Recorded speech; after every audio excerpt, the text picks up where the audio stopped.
Hello, sir. Hello. Hello, sir. Hello. Yes. Can I share my screen, please? Maybe I can have a Yeah. help. No problem. So just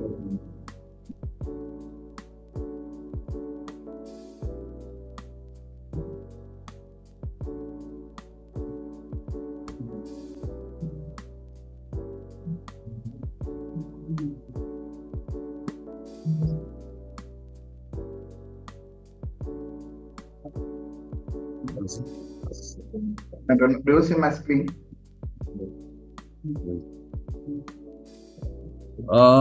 You are not yet shared. Maybe you share for me, please. Can you see the down button with the green fresh? Yeah, you can see now. Hello. Not yet. I see it. Not yet.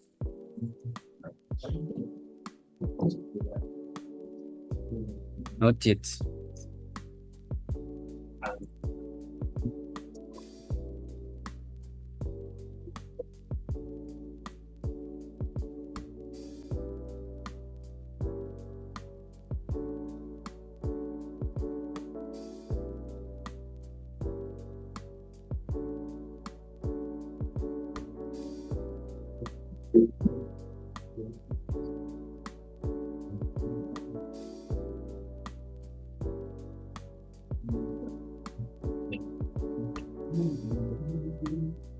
Engineer. Yeah. I don't see your screen at all. So It's on your hitting. Maybe you can share for me. You can get in trouble here. Okay. Yeah.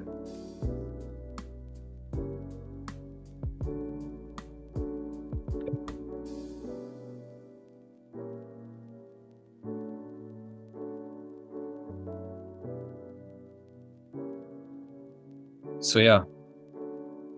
Now it's okay. So for me here, if you can see my dashboard. If I go next course, this is how it displays. Doesn't give me any more options. Yeah. So yeah, next course. Next course. So you have to go on course, then you go for search course. I have done so. Yeah. So did you enroll? It just came. Let me go back. Sorry for a moment. Because it brought me this one.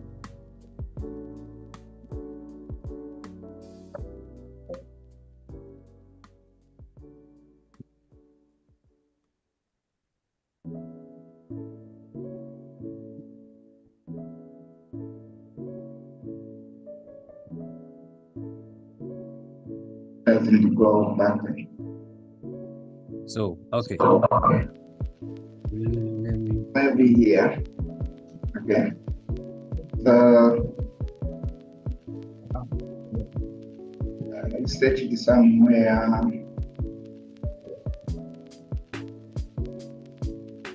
It doesn't give me. If I search here, search course, is it? Yes. Hello? When you go for search course, you will find somewhere to write a course ID. Yes. This one here. Yes. Then you are going to take the one I shared in the group. Then you copy. You paste it there. Yeah, already done. And I press search. This is what comes below.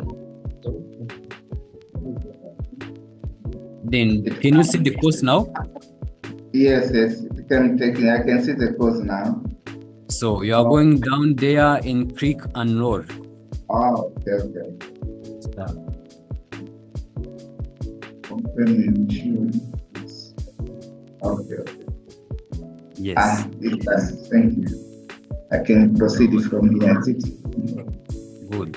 So now we are going to continue our course by yesterday we stopped where we were about plotting or publishing our PDF. So that's where we are going to continue.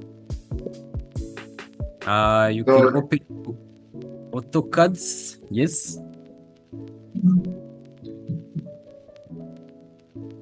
So I will proceed later on.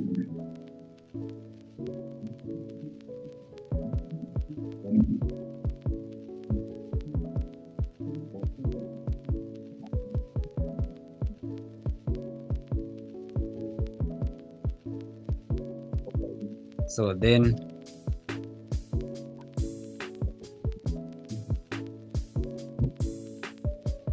yes. Yeah. So let's try for to me, pardon? Yes. Yeah, I'm saying for me after enrolling, I just end up here, not completed it. So there's the rest function doesn't work. So I just wait until the course is completed. This.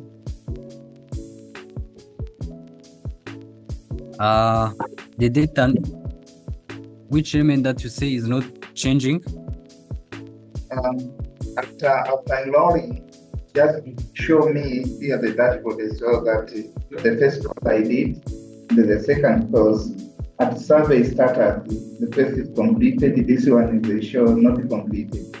But I don't see anywhere to go more. Yes, you have to stop there. I have to stop here, okay. Yeah. Okay. So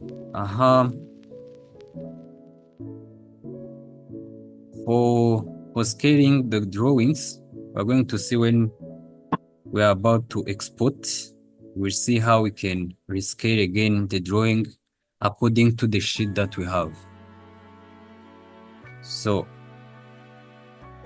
now we are having this kind of sheet with our drawing there and our title block with some edits. Then for publishing it, we need to come to this printing icon here, up there.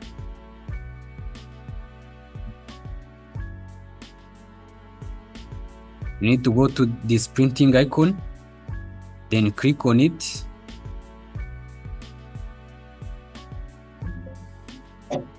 We bring this table, then means we are going to print our PDF. So we may have to print this one, or we may have to print the other one that we would prefer to print. So we need to come here, then we see that we have a page setups that may be changed. We may save a new setup for this page, or we may take one of the setup that we have. So the best way is to save a new one, maybe because this will be a full plan. We maybe save it as a layout setup.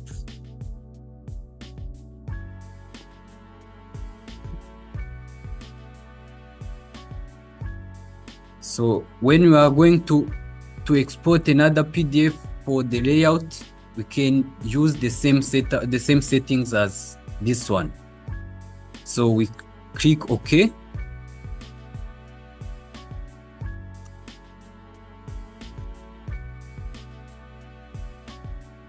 So now for the printer, we're going to change it. Maybe you may have another type of printer, but we need to use the DWG to PDF. This is the best one to use in AutoCAD, as we are going to export some file from DWG to PDF. Now we have some kind of demonstration of our paper here. So the change that we are going to make will appear on this demonstration or on this sample. So for the PDF option, we may have this with their dimensions. Most of the time we don't change it because this is the quality of the PDF that we are going to export. So we let it like that. Then we go for the paper size. The paper size, some of you were having a problem of their drawings that are appearing very small according to the size of the paper. So it may be caused by this kind of paper that you have chosen. So you need to make sure the types of drawing that the types of title block that you are using is matching with your size of the paper. So if not, we need to change the title block, or you need to fit that drawing to the wallpaper. So what if we have like an A0 and we have a paper of A1?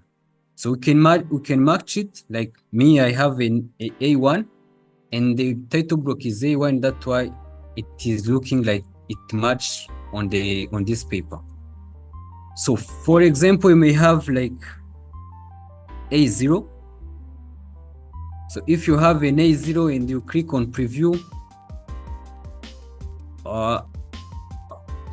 you can see how it will fit on your paper.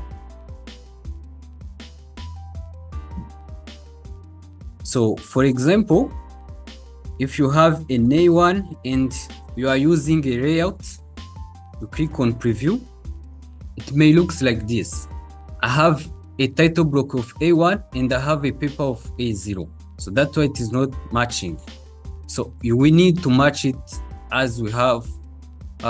We need to match it with our PDF. What are we going to do? We're going to click on layout, then change the layout to window. So this window will give us the option to rescale our sheet according to the size of the paper. Let's go on window. So now we have an icon of window on the right side here. We click on it. So after clicking on it, we see that table will disappear. Then we can set a new size of our drawing so that it may fit on our paper. So for example, if I come and I start from here, I go up like this as a size of my sheet. So it will change automatically. Then I will click on fit to paper for the prod scale. Fit to paper. So then my paper, you will see on this icon that it will match as it is fitting on the paper very well.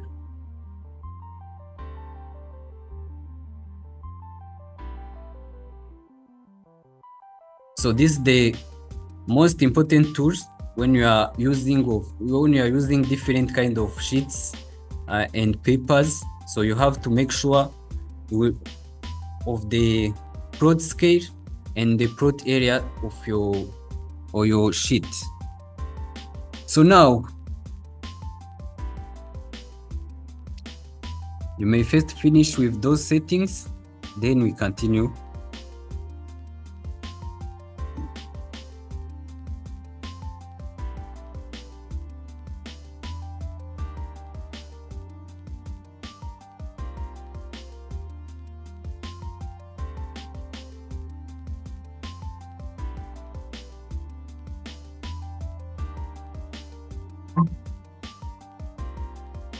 So did you export yet?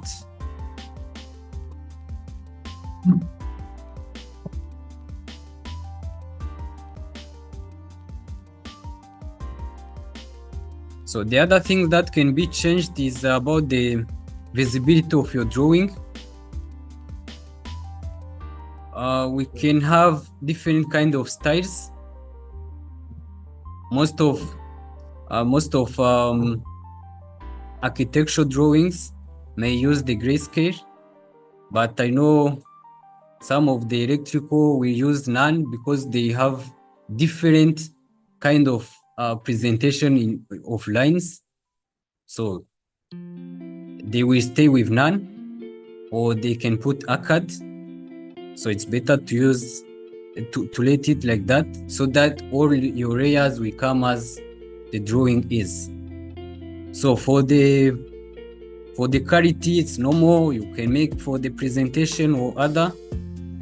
So after that, you can click OK and see how your PDF will come. Before clicking on OK, you can click on Apply to Layout, then OK. You locate your PDF, then after you click on OK.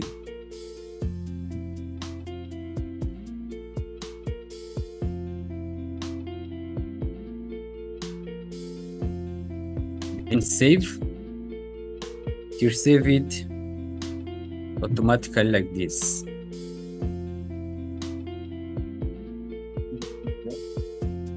Okay.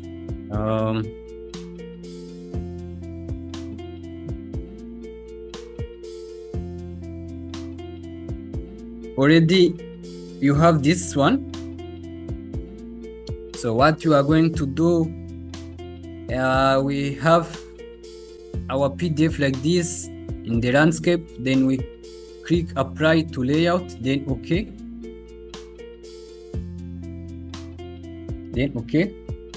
So for now, you are going to save your drawing, the location of your drawing. So it's this one for me.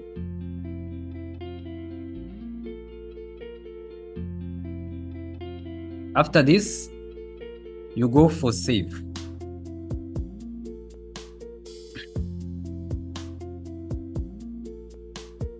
Click save. So they're telling me that I have already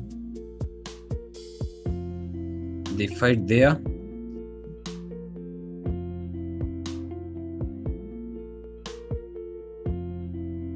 So now I will have my PDF, which is like this.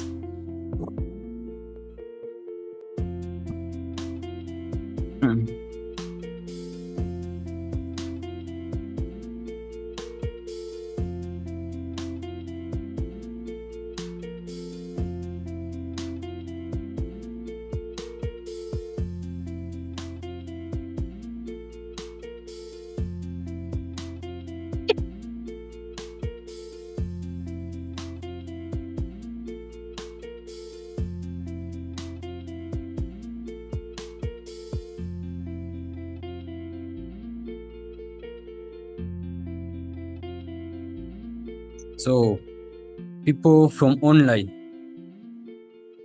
did you try to save your PDFs?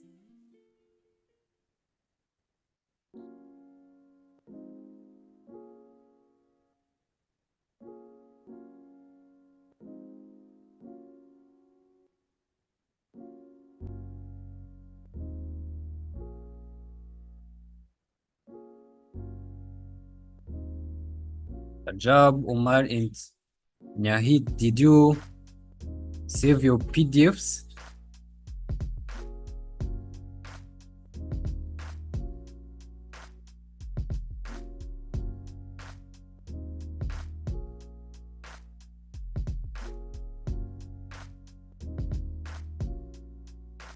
Okay, let me help some of the people here, then I'll come back.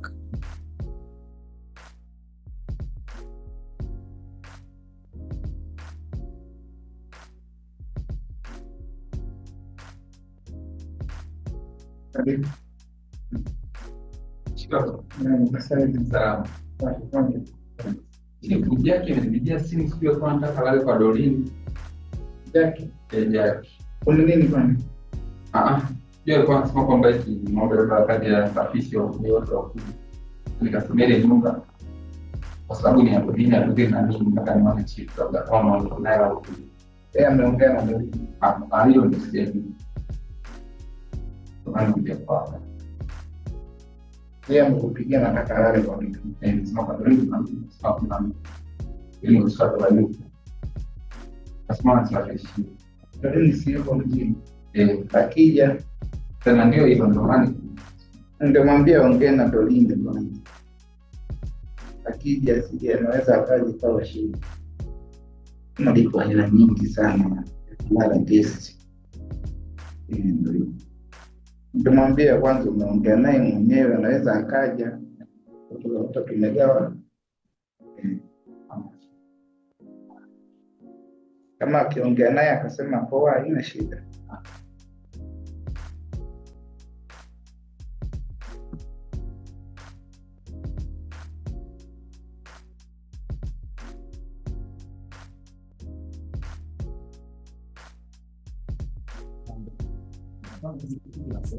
So then,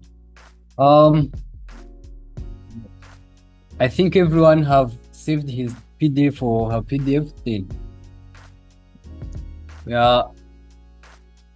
Let's go for breakfast, then we come back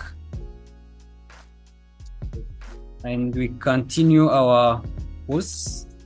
But it will be better if someone have any question on the previous sessions that we have had to say it, then we continue after resolving that, because we are going to enter in somehow things which is more complicated than the other one, so we need to make sure that the first one is understandable well. So then let's go for breakfast, then come back. We will use 30 minutes.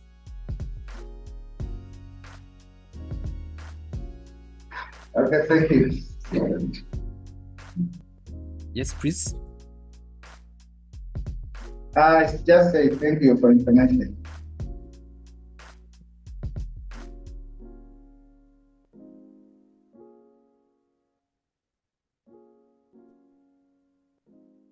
So I can see the job.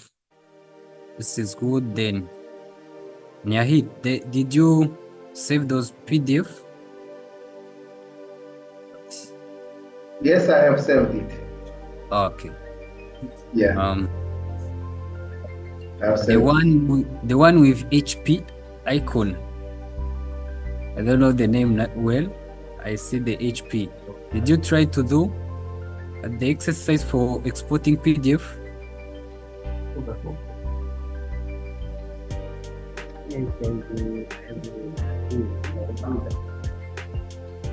I can't hear you.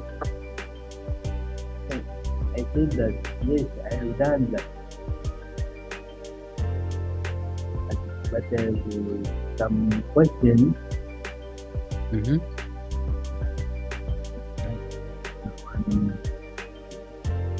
think on if you the issue for scaling. The issue for scaling the drawing the printable scale. What will the best way to scale the drawing into a printable scale? And if you want the title block to be named, around the margin, what will you do? So did you see the tools that we used for like window, the windows and layers? Let me show you something. You see this plot area? Yes, here I have window. Do you have window too? Yeah. Yes. By having this window, we can set where we want our drawing to reach on a paper. So the first things we are going to click on this window. Then we take the area of this title block only. Means I will come and I click here, then I go till here, then I stop.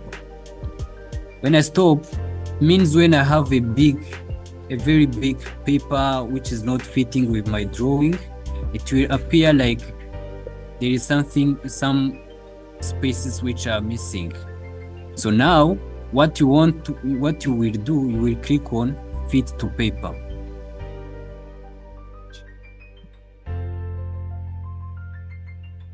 So did it work for you? Yes, I'm following you.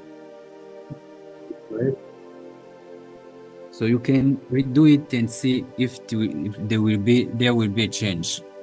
Maybe for viewing, if there is a change, you can click on preview to see if there is a change. So now we will see your paper, how it will come out. See that it will fit on my paper. Then after this, after reviewing this, I can click on close icon here. Then I go back with my settings. So you can just do it and tell me if it is working. Another question. I'm looking on how you place the title block on layout. How I bring this title block on a paper. No, sometimes the screen was connecting, sometimes connecting anyway. I missed that part. I'm not hearing you very well. I'm saying that I have missed the part where you elaborate on how to take the title block to the layout. Okay. So I'm going to show you how I did it. Okay, fine. So you can see my mouse here. Yes. So I came down here on the layout, right there down. Then I right click near this additional sign. Then there will new layout from template or select all layout. So then I go from template. Okay. Then those are some default template that is in AutoCAD. Okay. I open the sheet sets. Okay. Then the metric. Okay. Then I go for architecture metric. Okay. Then I click open. So here I will have a name, a layout name. I can change it or I save that one. Okay. Sorry a bit. And then I can change it, like I name it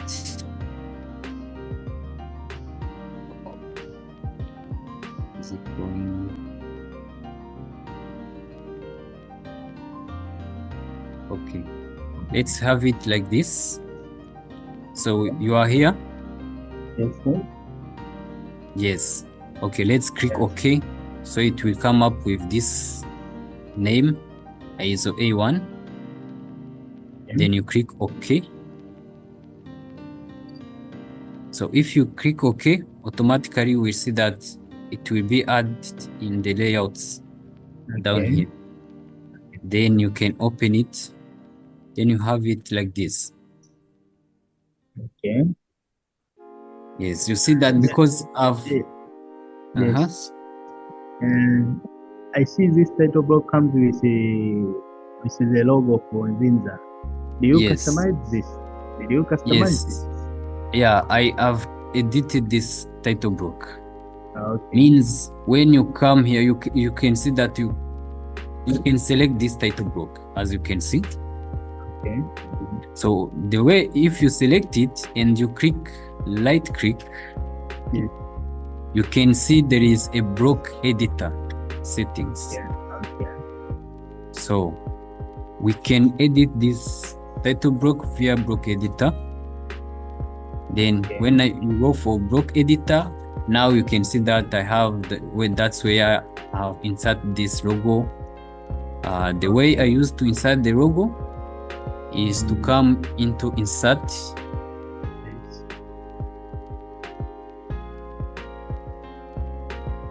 I came into insert. Then I go on attach.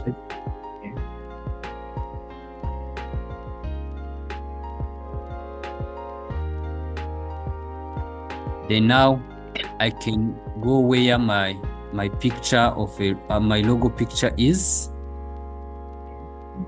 Then I can take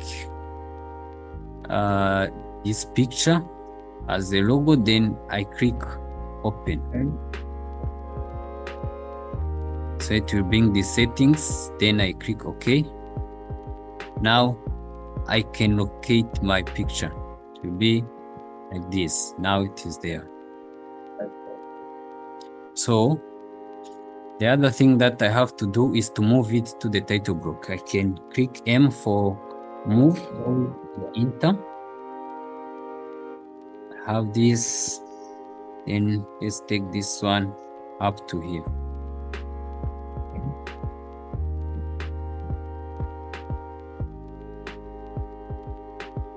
So okay, understood. Another, can you tell me about what are the new features on this AutoCAD 2025 compared to the previous one? There is amendments. Yeah, there is some. There's some of them are different, and many of them we are going to see in these upcoming sessions.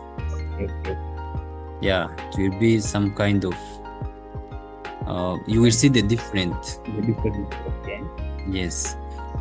Even for hatches, if you have used before the hatch tool, when you go for hatches, you may see that we have now many settings in hatch, so which is different, was not in the previous versions. Even for the parametric, we will see about it. Even for the lines, there is many kind of settings there which have been changed.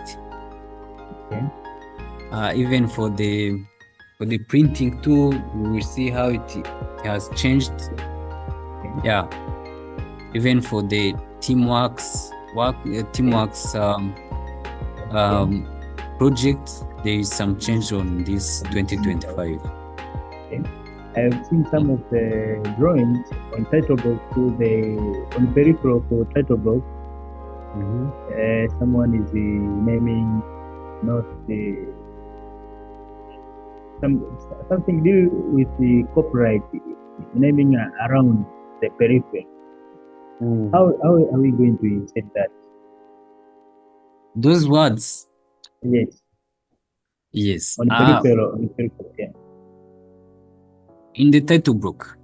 Not inside, on peripheral of the paper, at the edge of the paper, at the bottom here, some of the drawing people, some other technical, they write not something deal with the copyright. So yes, I see. don't know how do they do that. Yes.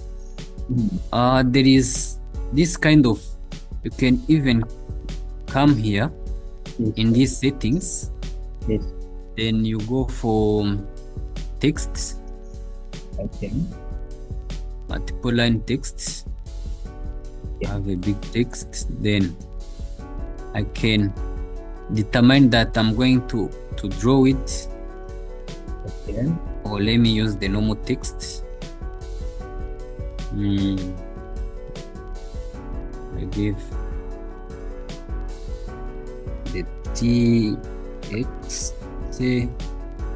text, then enter. may determine it that it will appear on the top here. We can click like this, and I type copyright.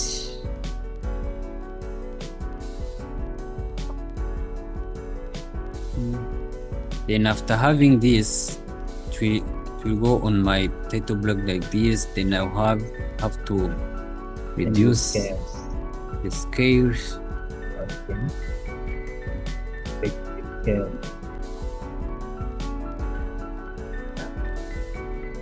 Fixed height.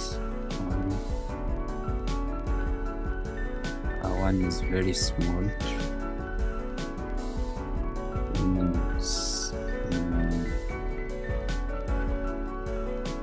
100, very big, and then I can move it up to here.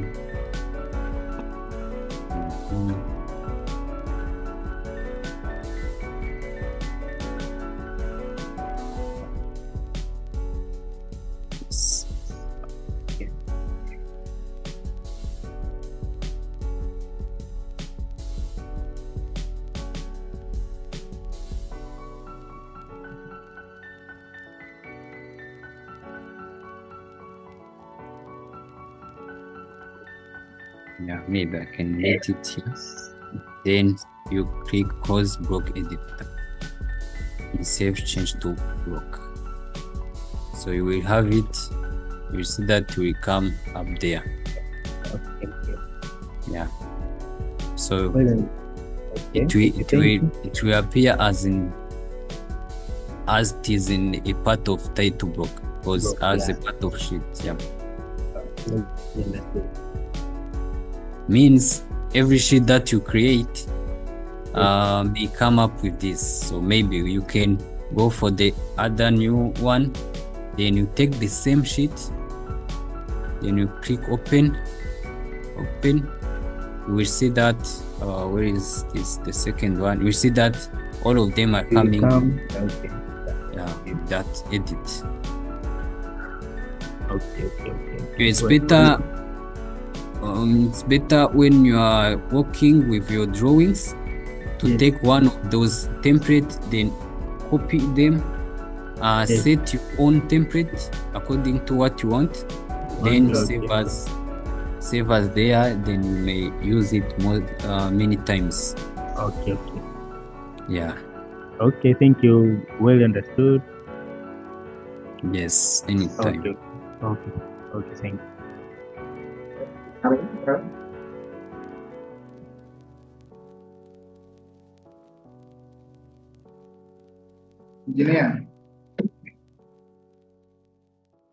Engineer.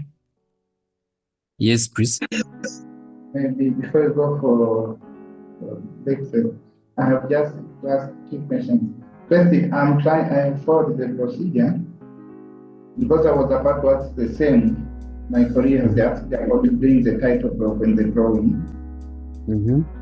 Upon the same procedure, although I don't find the same with the logo, but the title block is coming. I want to know how to bring the drawing inside. How to bring the drawing inside the title block now? Inside the title block? Yes. Yes, it means now you have this title block like this.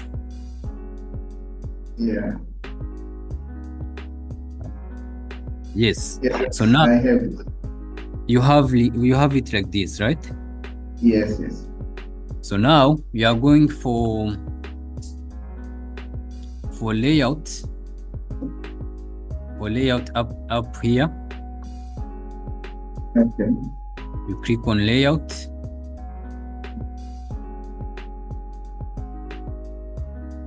Then you go on layout viewport. So we want to put a viewport on this paper.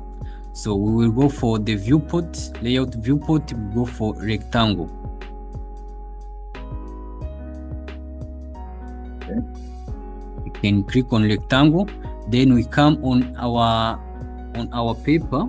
We start drawing from like this corner till here. So already our drawing will appear there on a paper. So it means to bring a drawing on your paper, you need to use a viewport. So when it comes here, it comes with the same scales. When it comes with, when you bring to the title block, the scale is the same. Yeah, it comes with their own scale, but you can adjust. You can adjust it. It means this viewport can be adjustable. You can take it like this. You can say I can increase it. Then after increasing it like this, I can double click in this viewport, double click, then it will open a drawing as in our model. So now I can do the zoom out, zoom in, or if I don't catch it well, I can change this scale up down here. I can click on this down fresh, then I go for 50, 150. You can say let me put 140. So this is the sheet scale. It's not for drawing. It doesn't affect our dimension or add anything. Just for setting our drawing on a paper. Yes, you can see this. Then I can take this down a bit like this so that I have the upper dimensions. So now after those editing, you double click on outside of the pot or the viewport. You can click double outside, then you will stay with your drawing like this. So means if we have this tool of viewport, we can even put like 4 or 2 viewports on one sheet. It's a matter of coming up here, then click on rectangle, then put another viewport. We can see that there are 2. You can add more than 1 viewport on one paper.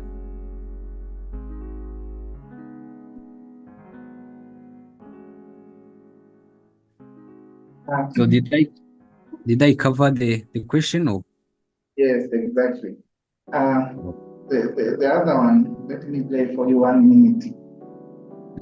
It's in my model space in my drawing.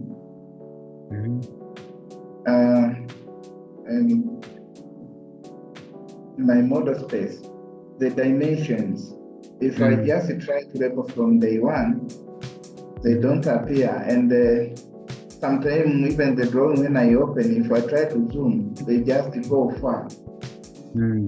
About the setting to make them stuck on the drawing.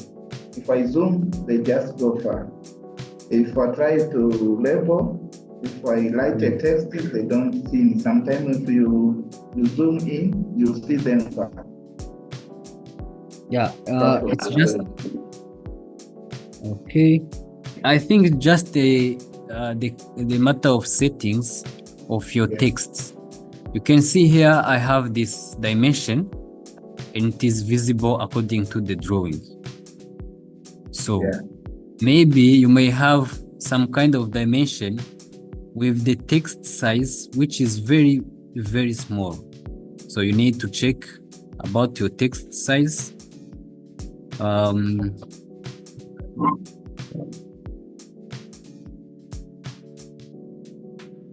For you, once you zoom, they just remain as the drawing. You zoom out. If I zoom like this, you zoom out.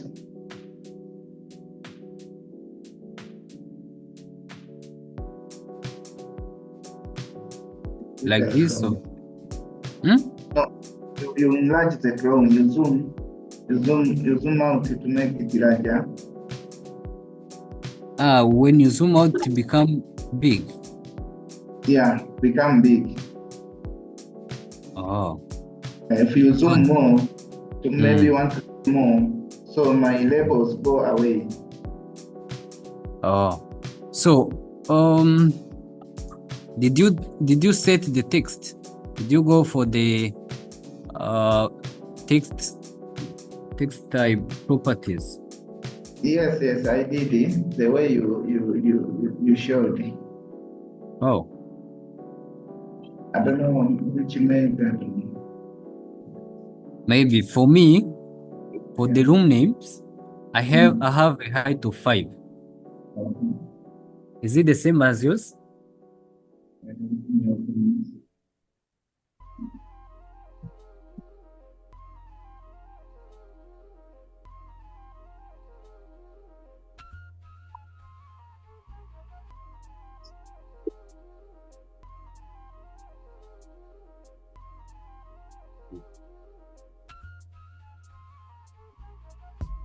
Yes, I have 5 also. Hmm? I have 5. You have 5. Yes. So let me try to have the text here. So when I try to write a text, you can see that it appear like this in my drawing. So is it the same as yours? If I type text, Hmm?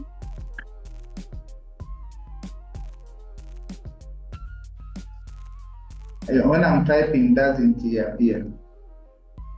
It disappear. It's not appearing. Can you try to make it zoom so that you may have those It's words? appearing very far from where I'm typing. When you try to do the zoom out, it appears very far. Yes. Oh. Or I have to send maybe this center X and center Y should be 0. There's a lot of numbers there. The coordinate. The coordinates. Mm. So you may put 0 and see about it.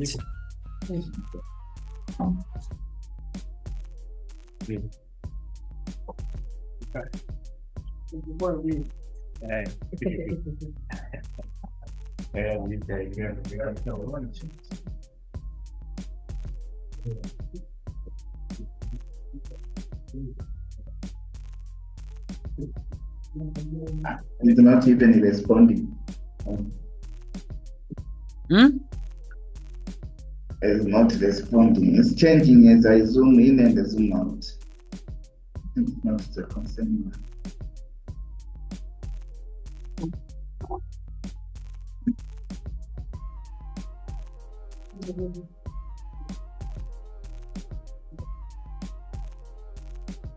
Yeah, still is the same. It's not responding. Still the same. Yeah, if I zoom in, I'll zoom to the value changing for the coordinate. I think it's not there. Oh. So you're using, okay. Because if I want to take multiple text, okay. If I take multiple text here, I type like this. If I write the word there, that's in there, but if you zoom, you zoom in, you see it very far. The type, but it's very far from where I'm typing. And if I try to move it, it's not moving.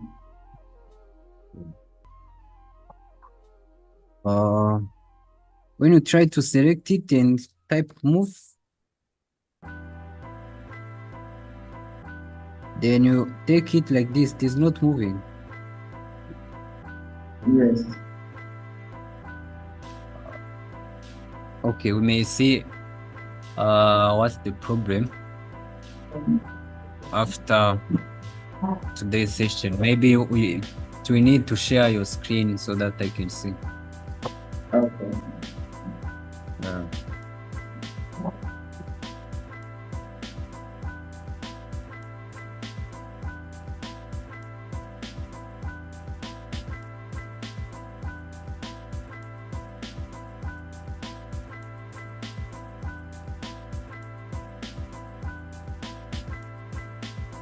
Yes, we are going to say about the some layer management. Yesterday we saw how we can control our visibility of drawings using layers on the viewport. Do you remember?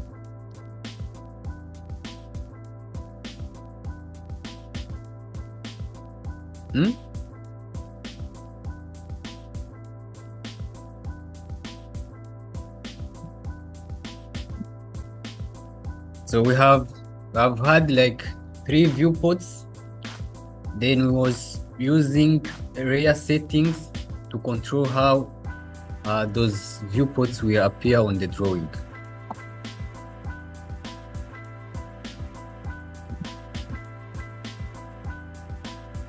No one remembers? Engineer, you remember? So we are going to continue with the layers. But as we have seen before,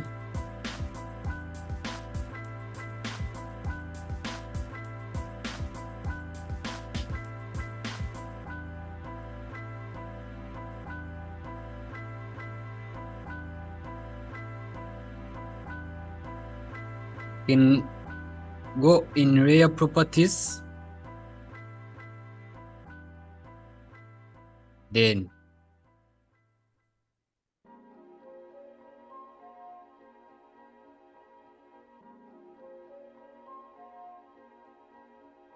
we have seen how to control our layers using this kind of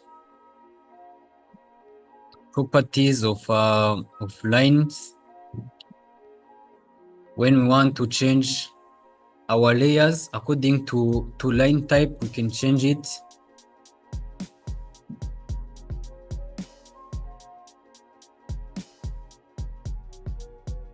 By clicking here on line type and change their types of lines. Then we change it. The one we take, it will automatically change even in the drawings. So as we have seen, this affect our drawings. That's why we need to make sure about the lines that we are going to use, then change it according to the original drawing that we want.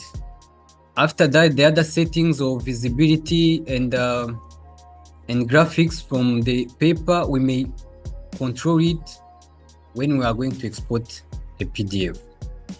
So maybe you can try to here I was having a continuous line. You can try to control now your layers, your exported PDF by using layers. Means you are going to take the PDF that we were using, then try to put like 2 PDFs, or create 1 PDF, put 2 viewports, then change 1 viewport according to the layer that you want. You may close one of them or change the colors, then export them. So means you are going to take your PDF like this one,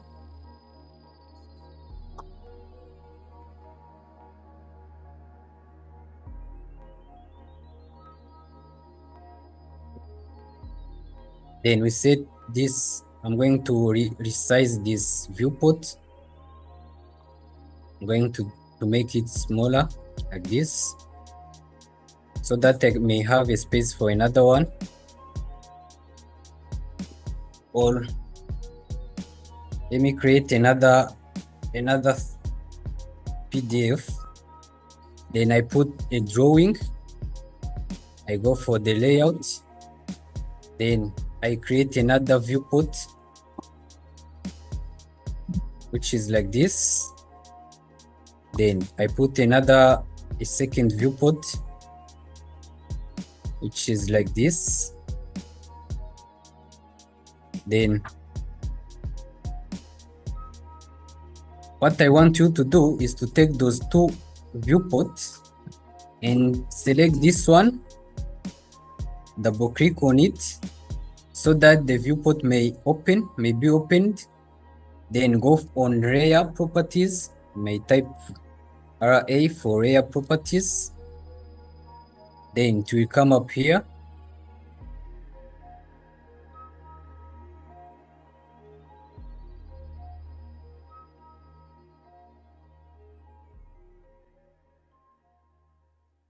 So now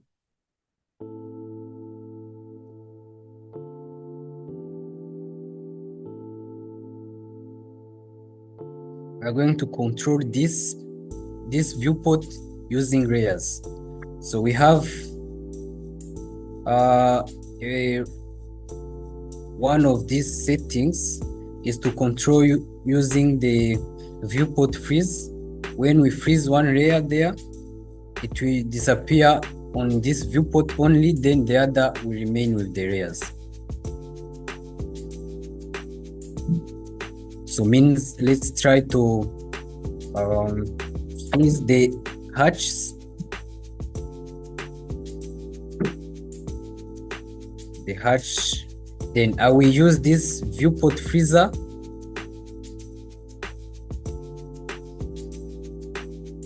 Then I freeze it. You see that in this drawing, I don't see those hatches, but the one I still remain with the hatches. So now you can do your own drawing, then try this kind of settings.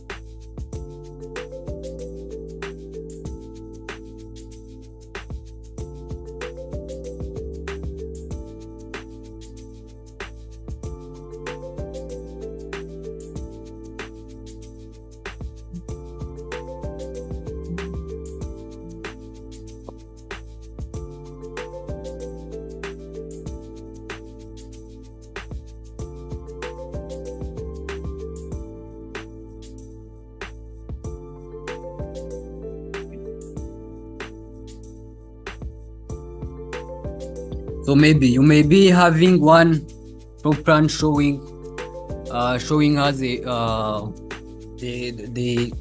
program for this drawing, and the other one is showing an electrical installation or other like drainage or other things. So the one you may change one layer for those kind of installation, and the other will remain with the other installations. Or one will be for the lamps and another one will be for the cabling.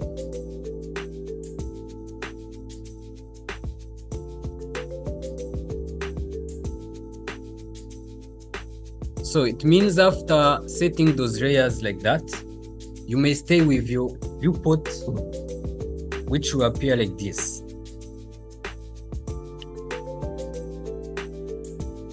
Or I may take this one, double click, then go in layers. Then I take the viewport color. I change the color for the walls. I make it red. Then okay. So this will be highlighted by a red color for the walls. But don't change this color for the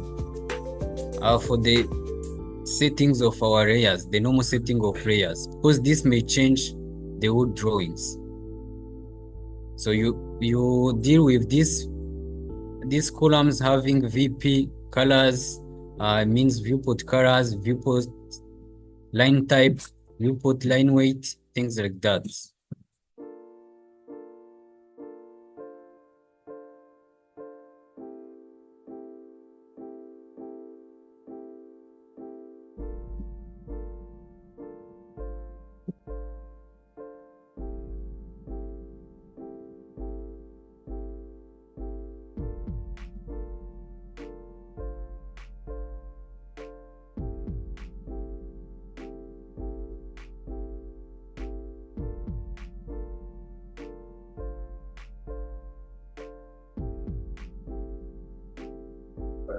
Yes.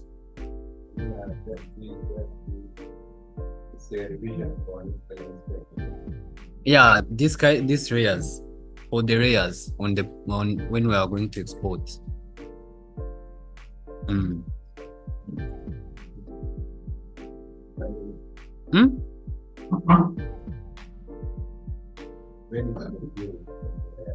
Mm-hmm. Mm-hmm. Yeah, it was the same. Yeah.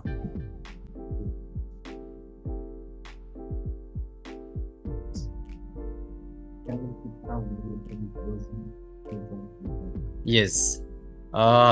You may need, if you have these two type of viewports. So the first thing that you can do, so that you may you can edit these layers, you have to double click on in your viewport so that it may open itself. So you have to double click in it, then you can, the way we was adjusting it and what. So when it is open like this, it means even the layers that will appear will come for the only for that viewport.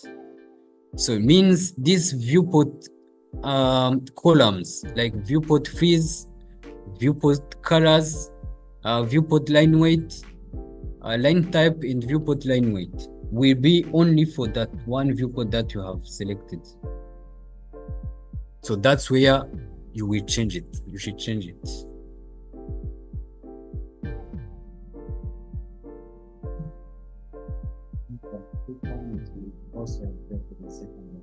Yeah.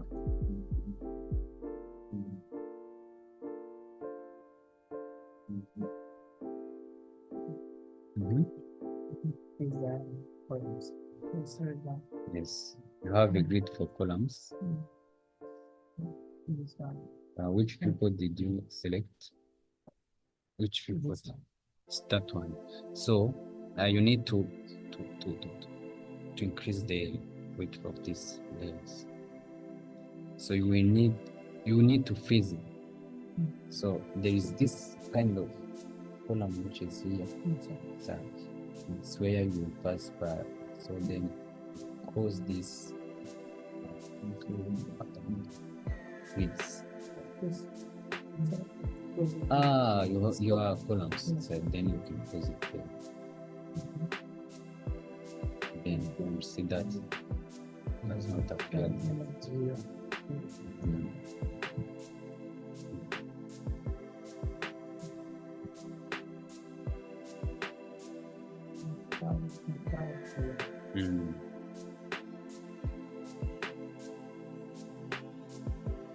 So then now you can have your PDF which is like this, then you may export it.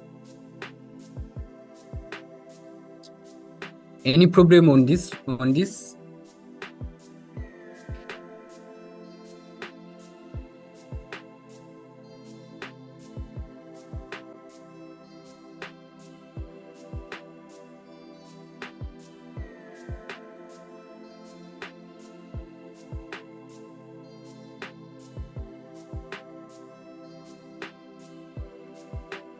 So then let's go in our model.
So now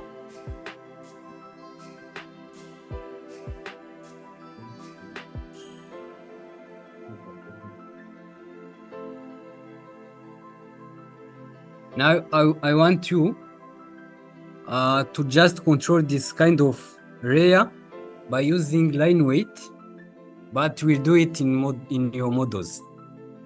You can just take one of your drawing here, then you take one type of lines, then you change their line weight. Maybe you may change it into a big, a very thicker line weight, because we have a default ones. So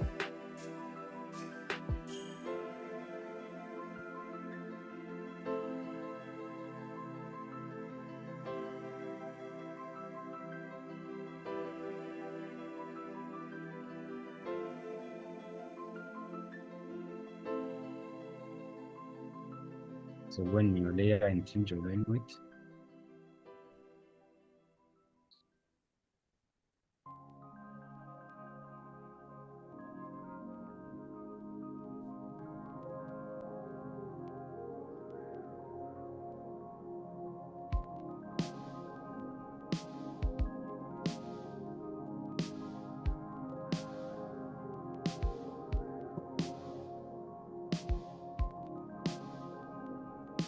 have it changed?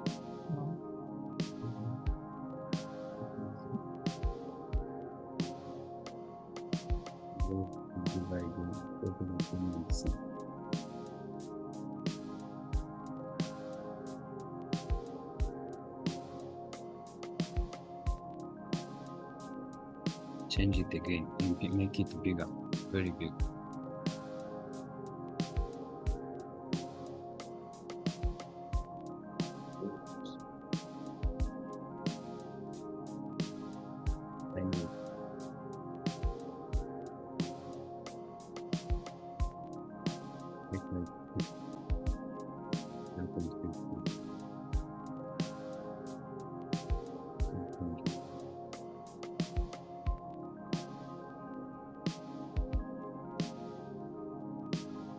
Then window property.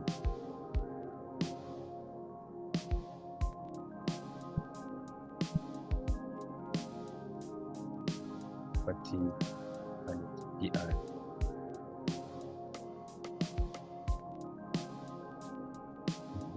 And select that line. And so that I have it there. So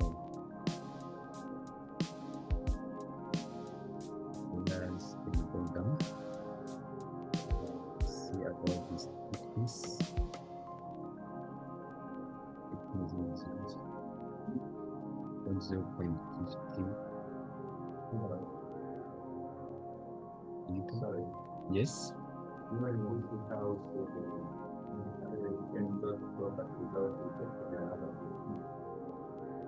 To change the properties. Mm-hmm.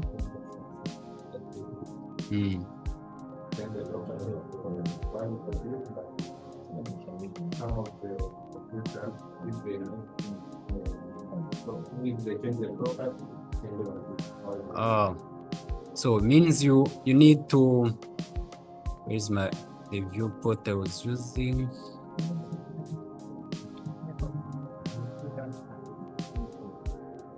Yes, it is this one. When you are going to change it, you need to first enter double click in the viewport so that it may be opened. The one you want to change.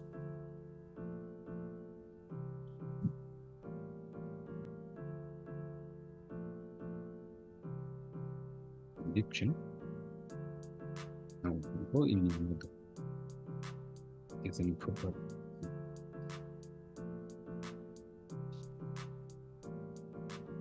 Okay, save that line.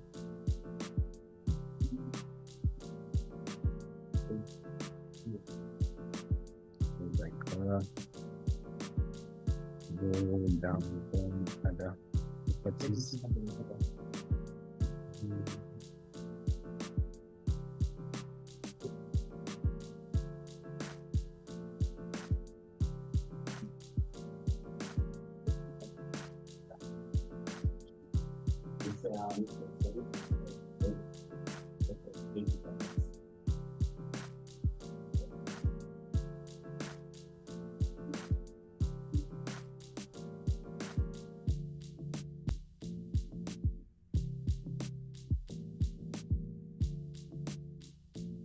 So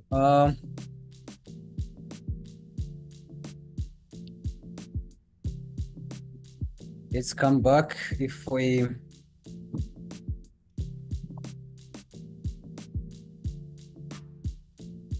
take this this viewport, then we change the line weight, like for slab, floor slab. Let me change this line weight. Sorry, I used the viewport line weight. I change it into 0.4. Then I click OK.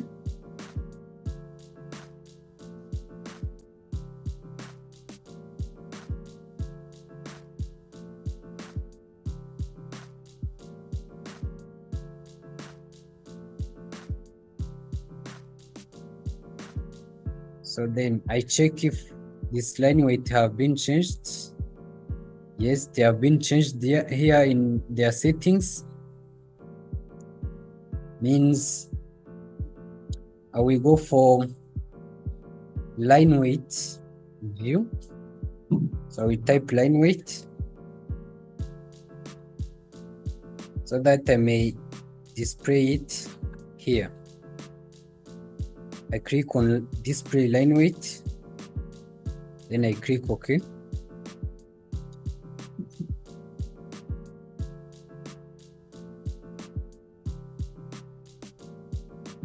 Floor slab.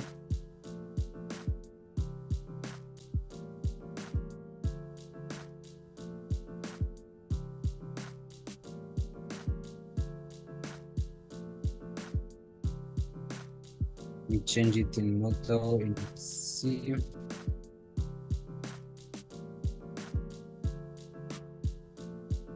Line weight.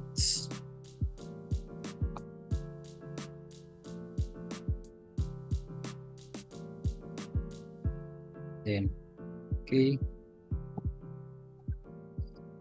It's taking the words, yes, but for the old I need the default one, and for the slab I need to increase the line weight.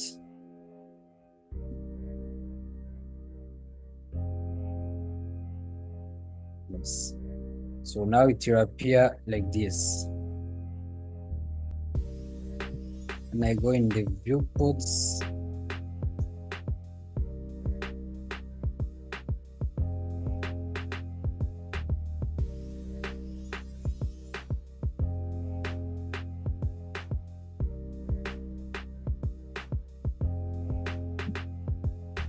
Take it.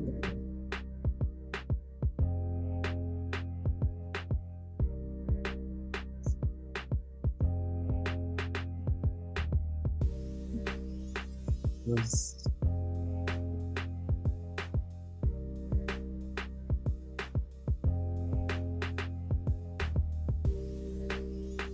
So these have been increased, then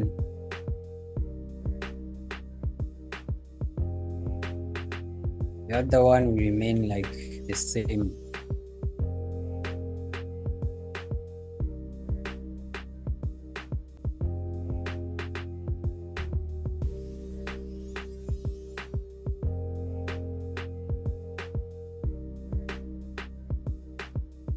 Add these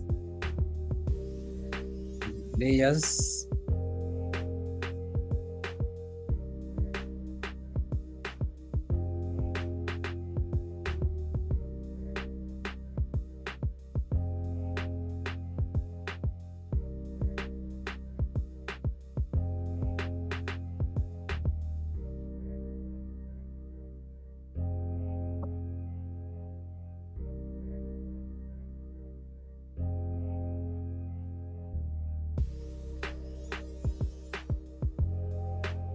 can change the transparency.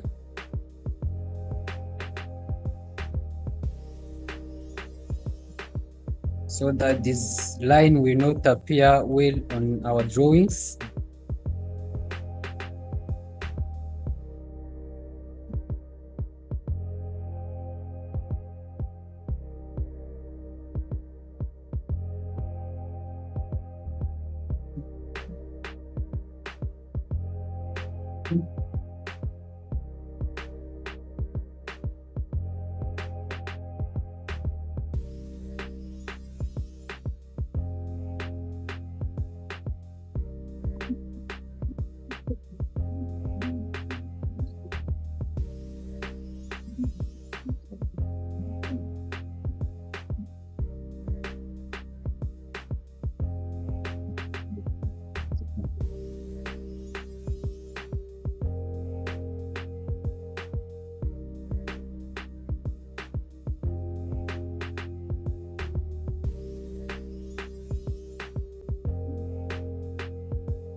So if I change this line to the viewport transparency to 290, it will not appear at all. So may disappear but there, or I can bring back like on 50, so that may appear there but not as the original one. So here we have it with their line weight, but here we have it with a very thin line, which is not visible.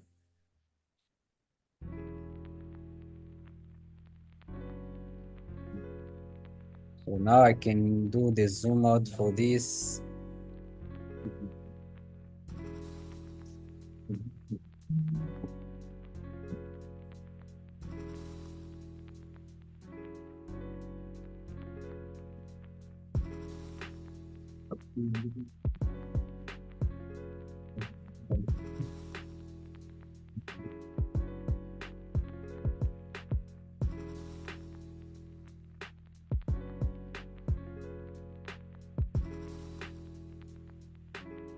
So then let us save this. I will use the same properties. Then I take a window. I select this as my window that I want to put on the paper. Then I click on fit to paper, then preview to appear like this. Then pause, then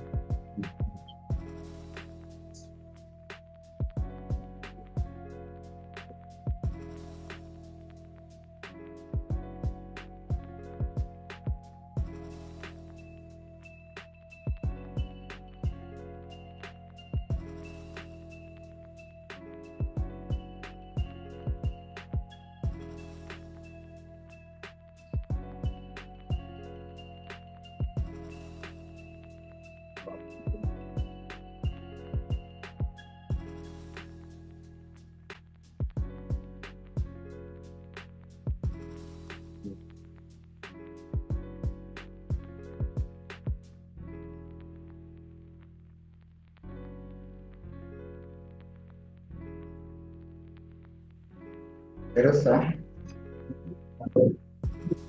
yes, please. What's the real function of this transparency? This layout? Sorry? The function of this transparency, you set 60. Yes.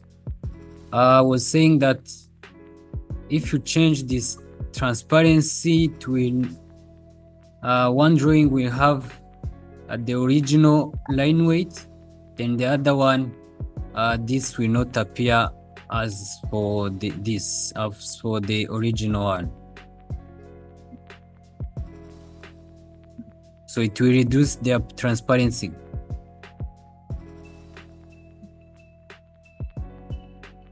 Then when you want to reduce it, you increase the number, the value of transparency.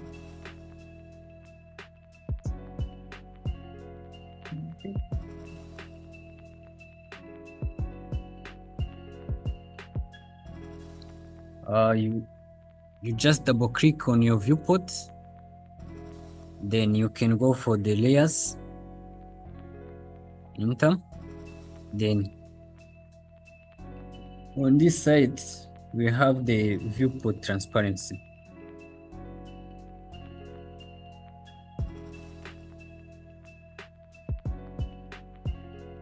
I understand.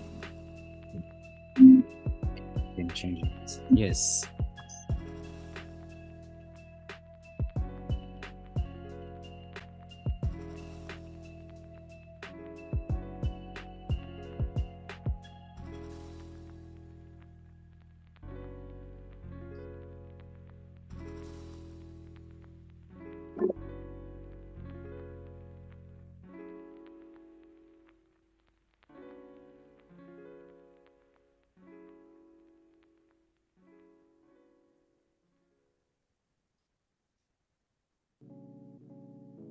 Then print, then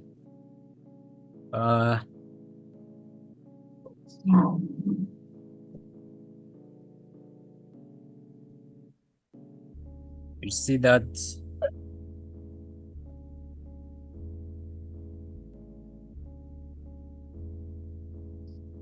online are not visible as the same.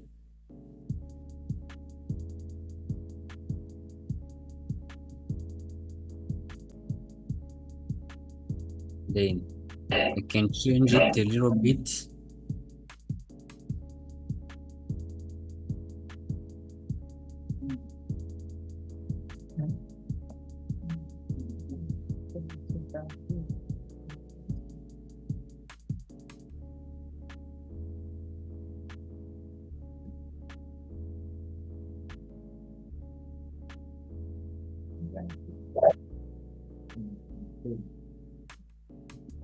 This viewport line weight, I go back for the 0 or 0.5.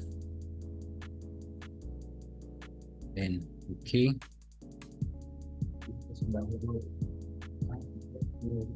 Then I will have this line like this, and the other one as a bigger one. So then I go for export. I make a preview to see how it will appear in my drawing. So this one will be small and the other one will stay as a big one.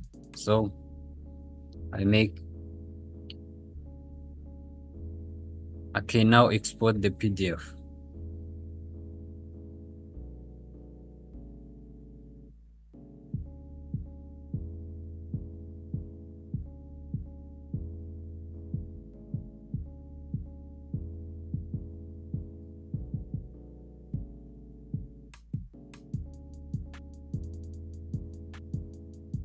So in our PDF, you can see that I have two types of different types of lines according to the layers or how I set all of those layers.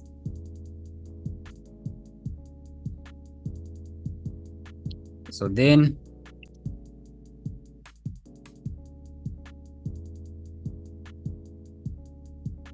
is there any question on this topic of exporting our drawings using this view, these layers?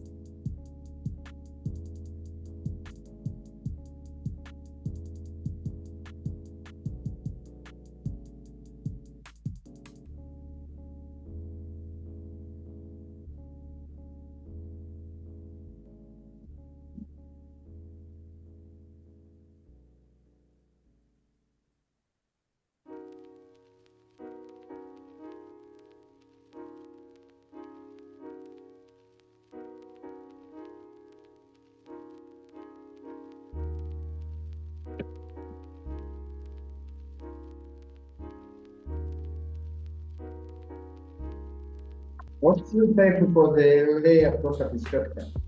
Please.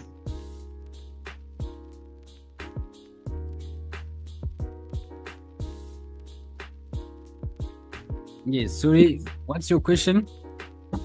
The shortcut for layer properties, view type. LA. RA. Yes. LA. LA.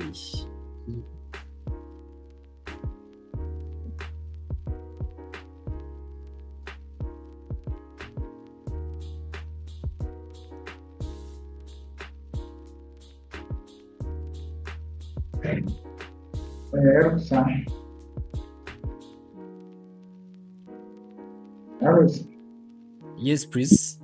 Sorry. We are going to see about the dynamic block, where we can have one object which can be edited according to the desirable sizes. So we can have this rectangle, then we save it as a block.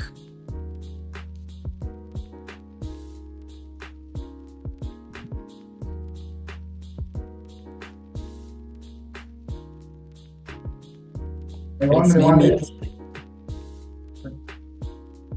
I just wanted to ask you how do you display this, the line weight in the layout line button there? How? Do you display this line weight? On a viewport or? Yes, on the viewport. The viewport. Okay.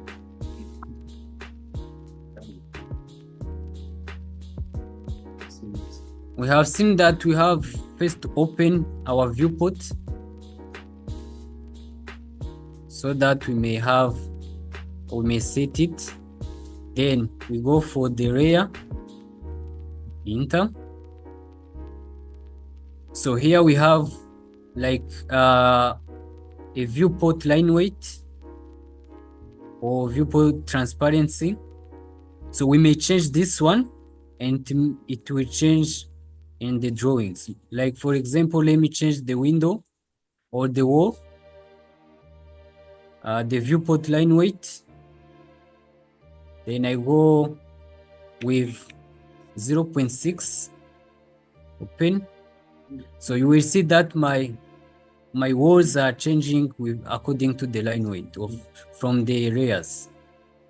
So then I double click outside to close the edit mode.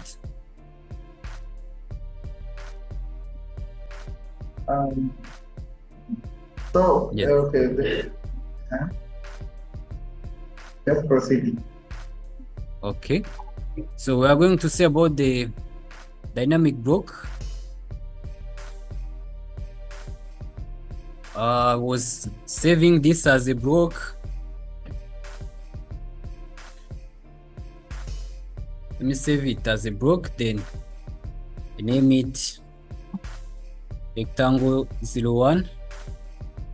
I pick plane, pick point, then I select an object or it's already there, enter, then I click OK. So these have been changed into a block. I can edit this by going in edit or block editor. Then I will take this rectangle 1, rectangle 01, then open. So we have seen that from here I can even take something, I can even add some of the elements like circles or other thing. Then I can take this, make some copies,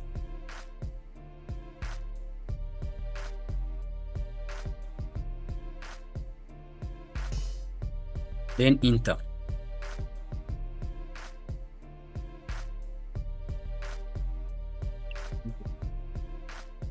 So then when I pause on finish or close edit mode, edit block, then they will ask me to save, then I click OK. So my block will come back with those additional lines, additional circles. So then I want to edit it so that may increase in their width or their height. Then I go for the edit rectangle 01. Oh, okay. Yes, I was here.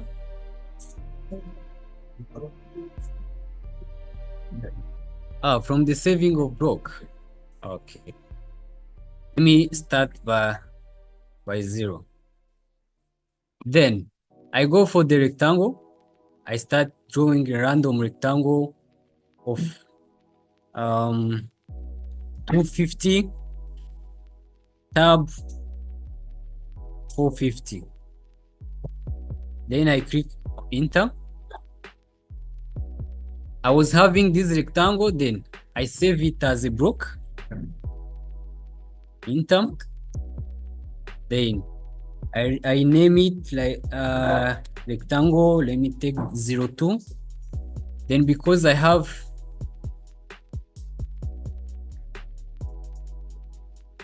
this shape already, don't want to select it again.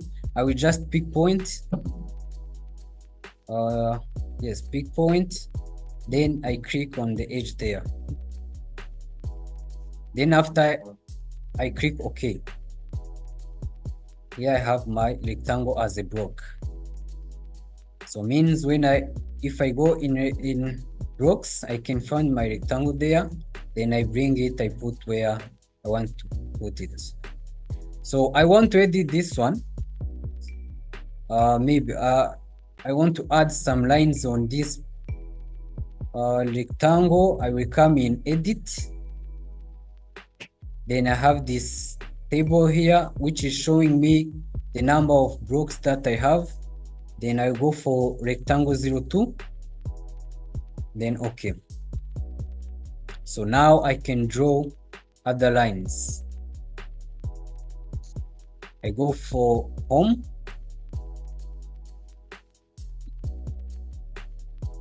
Then I go in circle.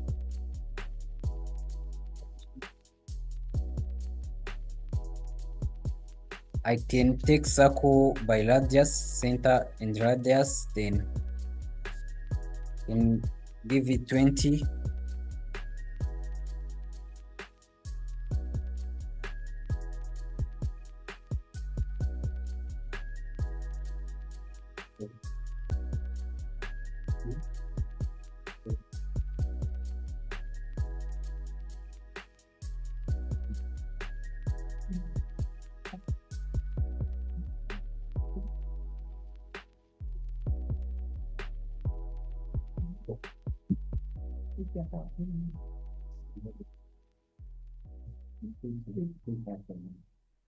So now I can move my circles.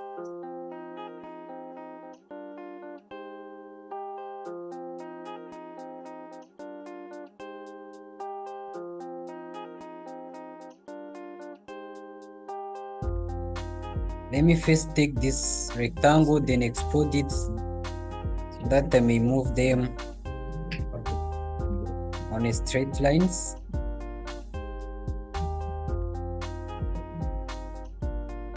Then select this rectangle, then explode.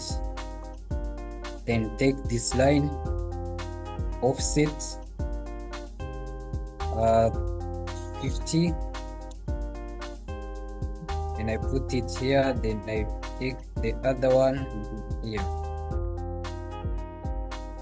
Then take offset again for 50. This here and the other one there.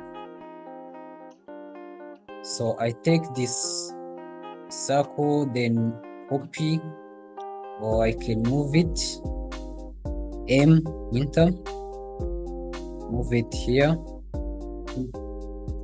Then take it, copy, CO, enter.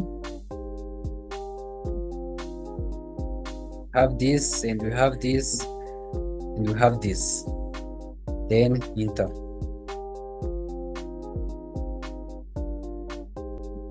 So I may take these lines, delete it because it was just guidelines. Yeah. So for now, I can save this as an object or as a block or as anything. So I close the block editor. Then they will ask me to save. Yeah. Let me just wait for you.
A person please.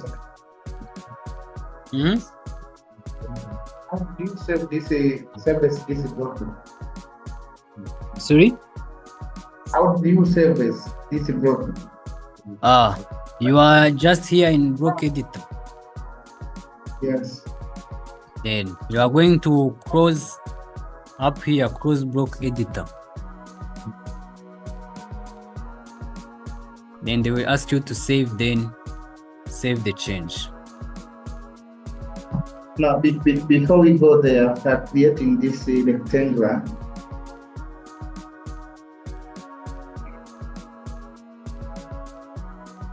Before going here, After creating the rectangle at the first stage, how did you save it as a block? The first stage. The first. Yes. Before you go for editing. It's just go on block. You just go in blocks, then you will specify, you will rename it, then you specify a point, a base point, then you select it, then it is done, as we did before for the other blocks, for the doors and windows. Just have a rectangle, you go in blocks. So you name it, you specify the pick point, then object selection, you select this rectangle, then enter, then we have it there, then you click OK. It's just to save a block.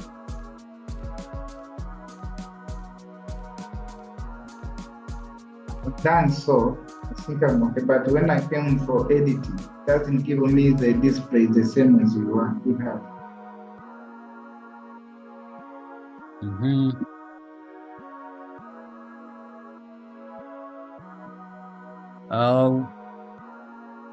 How is it coming for you? If I go for editing, block editing, they just give me edit block definition, block to create or edit, current drawing, architecture title block or title block. That's what it is. Not bringing the name. I have names. Okay, you are clicking here on edit. Yes. Then you are seeing this table. Yes. Yes. So here we But have, the name is not coming here. That I have named it. so the search space here, is it coming? Yeah. Yes. Yes. It's coming there.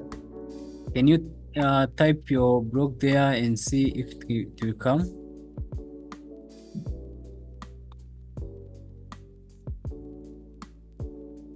It's not coming. Let me do it. So,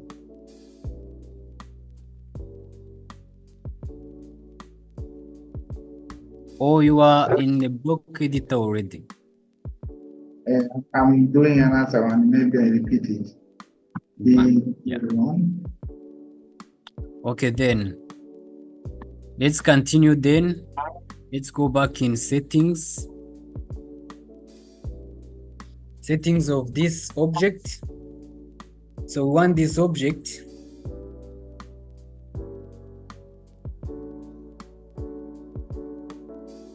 to increase its size going down. Now it's okay. It's okay. Okay. So we will come in this parameter, this table, this small table there. Then go for parameters. So we have some linear measurement. We'll take this linear.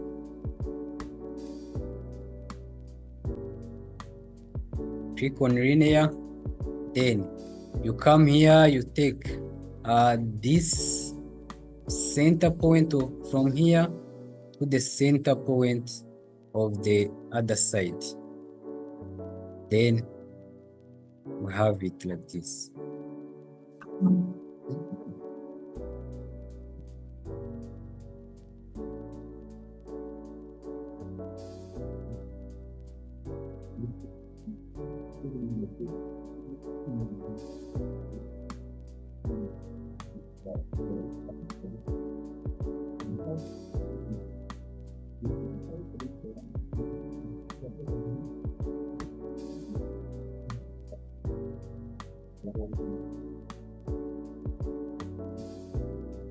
So then we go for action.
This one, this is the just dimension from here to here.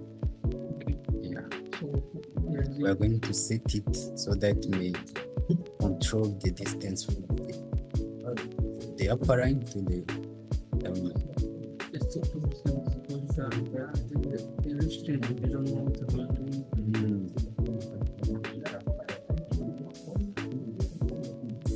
So we are setting this kind of dimensioning with this distance, with this parameter, because we want want the distance from this line to this to be determined by our measurements.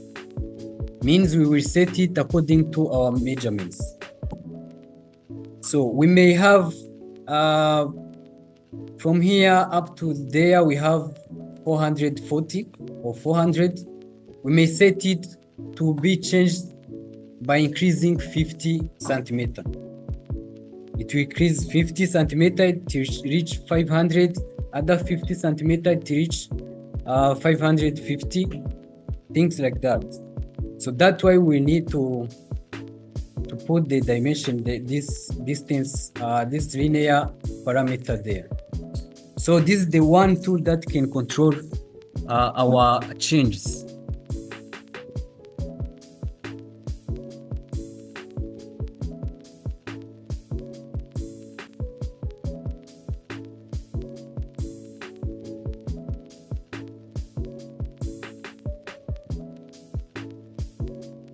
So for this distance, we may come here and just rename it as the height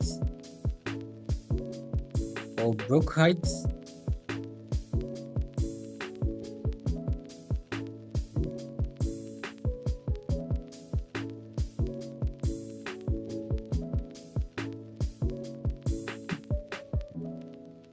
Then we come down here for vary set. We may change this to increment.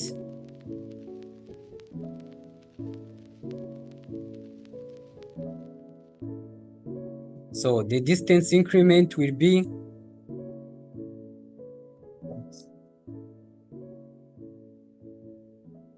yes, you select this distance.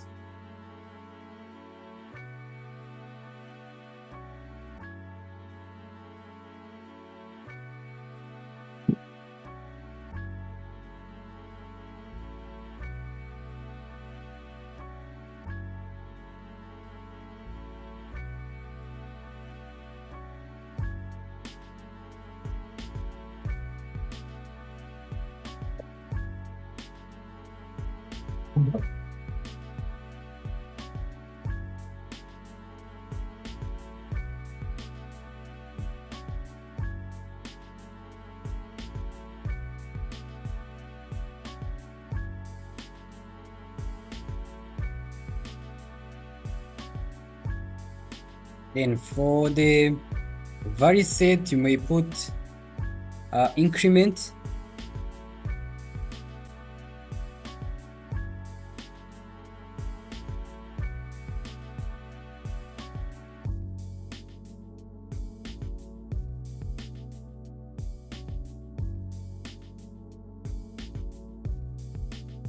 Then for the first, you go down.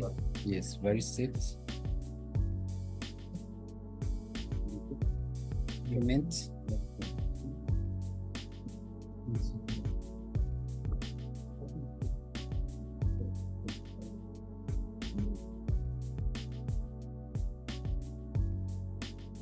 Yes.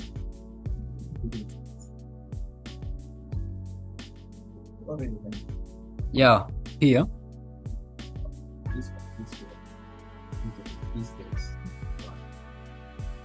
Distance one.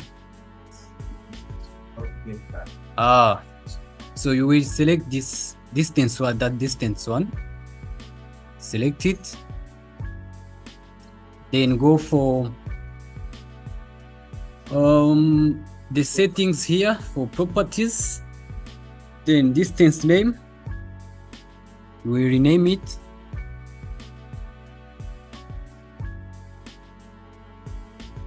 Then for the vary set, you will change it.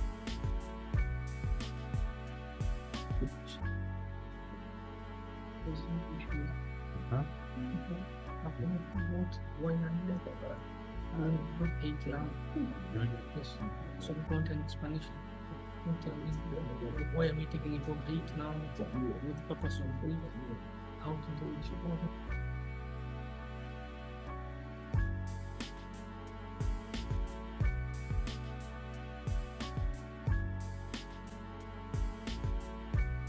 let's continue in the settings of this linear distance. Means for the vary set, we have this increment. Then for the distance increment, we need just the spacing of 50 millimeter. We type 50. Then the minimum distance will be 400. Then okay, let's take the minimum as 350 as the height of our beam. Then the maximum will be 550 or 600. Let's take 600, then enter. How to get here? This so to the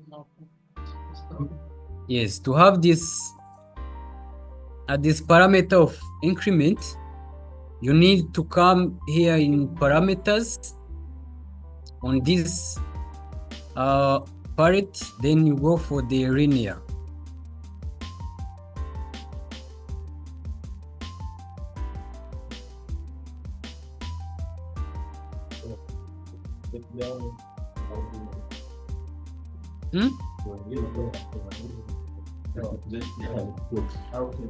Type block BAP. BAP. Yeah. I think you get it.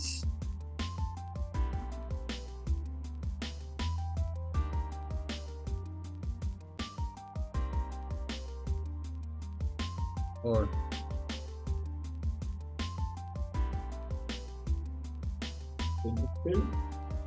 let me check well.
Then after putting those unities,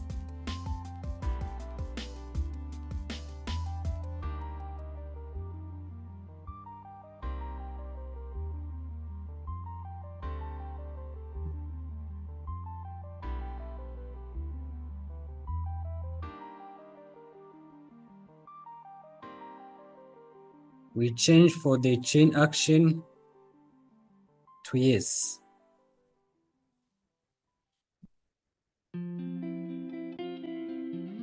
Then we let it like that. Let's check if it is now running. Which one?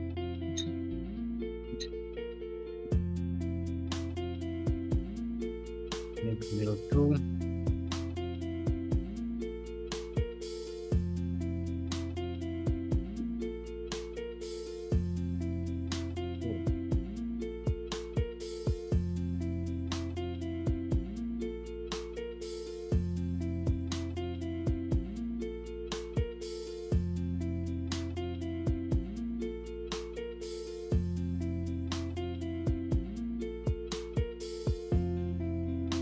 So now you can go for the to determine a base point. Go in parameters, then base point. We take parameter location to be this. This we take it as our base location. Then enter.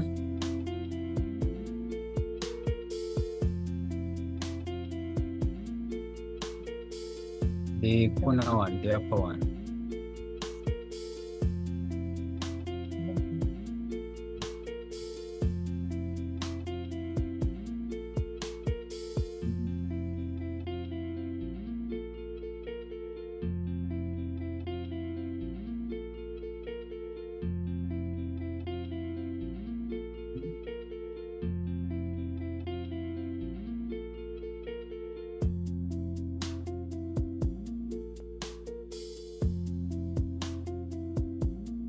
So then you can go for the action. Click on action on the palette. Then go on stretch.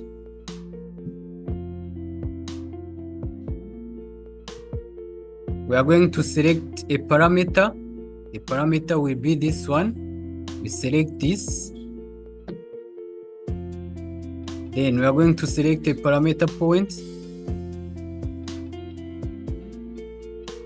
So the point will be this one. Yes, in the middle of that point.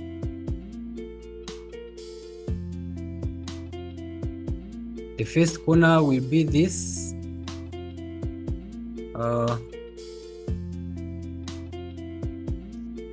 B2. Then select an object. Oh, sorry, let me go back. So you go on action, stretch. We have to select this parameter, the one we set. Then we select the part that will be stretched.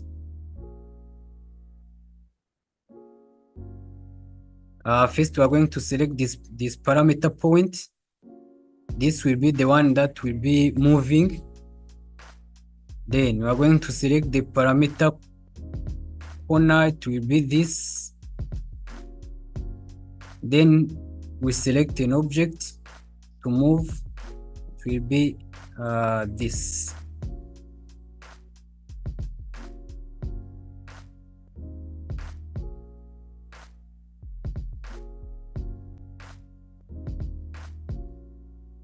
We go back, select this.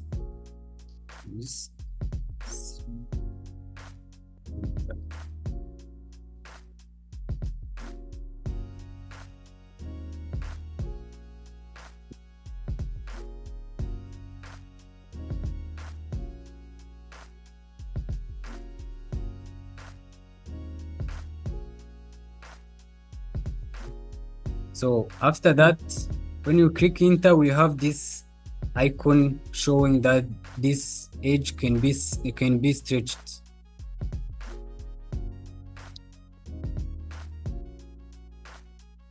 I go back once for this. Mid-direct. I go for action, stretch. Then I select a parameter. I select a point that will be moved. Then I specify the corners will be this area. Then the object will be this. This I may add this one and this. Then I click enter.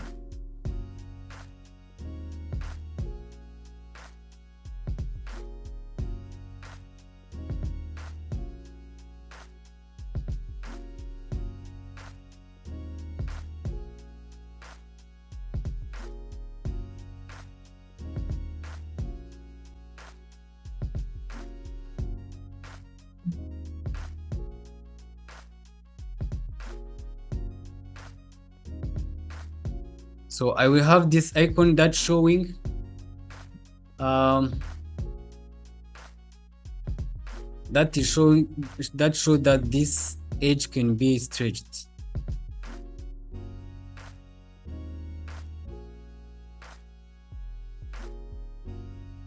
So let's check if this parameter have been saved in the block. So now you can see that on our block we have a small face showing to go down. So we can take it, then when we go down it will go like this. So there is some small lines that is appearing there showing we have set it from 350 to 600.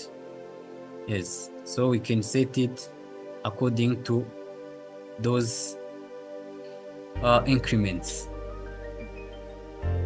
Oh, why this is not connecting?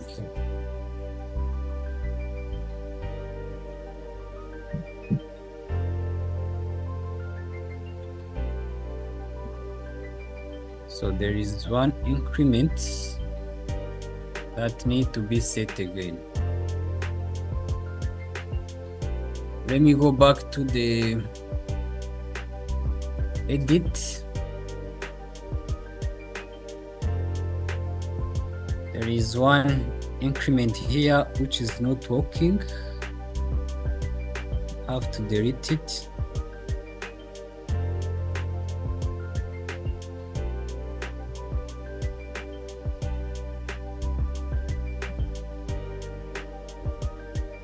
Then stretch, I specify my parameter, then the point, then I specify the corner. Let me take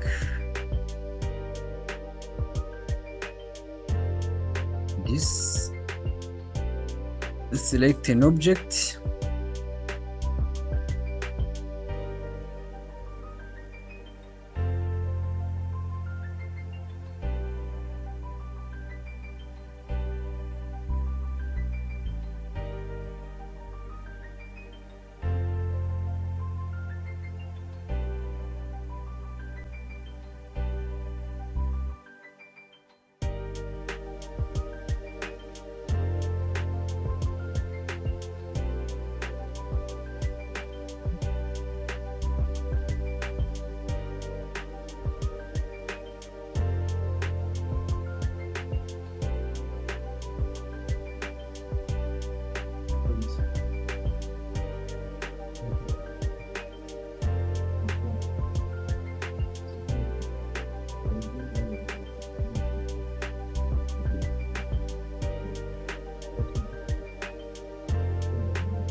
What's now? Dick? What? What's the aim of what we're doing now, how we can contribute to that. Just because they see you are just We are ready. what you are thinking. Yeah. You can just need to be Understood. what we can support you so that they know that now the people Yes. We are even on the final things we should.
Did you already check?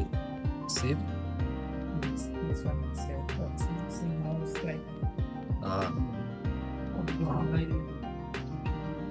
Yeah. so the issue now unfortunately is that those are the things We need to show the same parameter.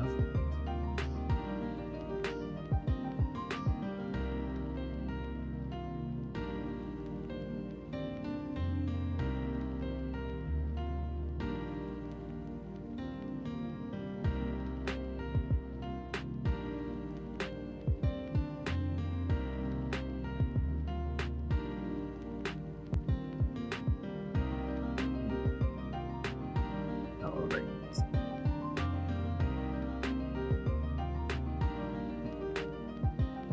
So I was trying to fix this. Let me just delete it. First select parameter, then select the point.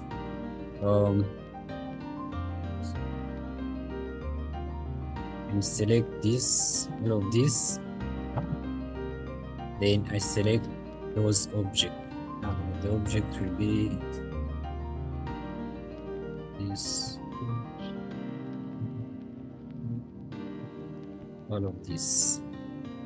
Then enter.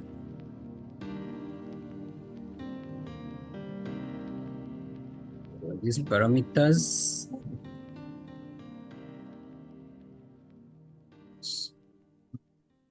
was save. Yeah.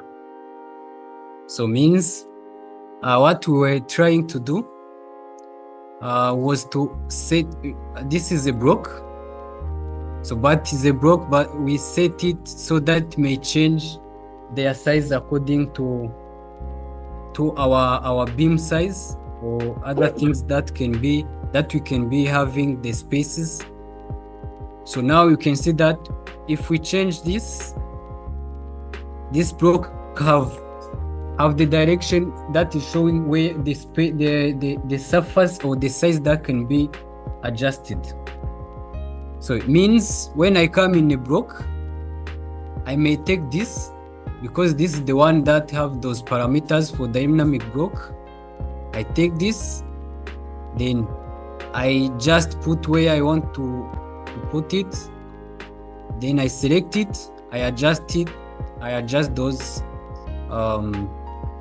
height. So it can be very long, maybe very small, according to the object that we have. So before we was having a kind of block like this one. Let me take this. If I take this one, I can put it here, but I can't. There is no other settings of adjusting it or changing this block.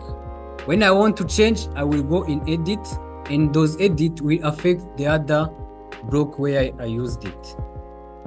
So that's why we need to use the dynamic block, where we will need different size of object that we are using.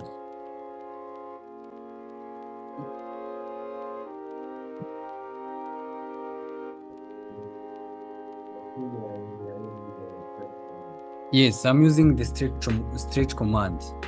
So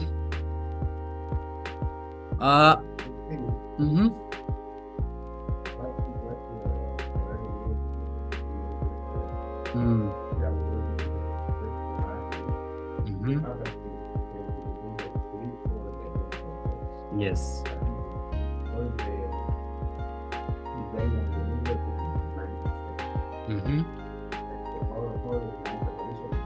Yes. Yeah. Yes.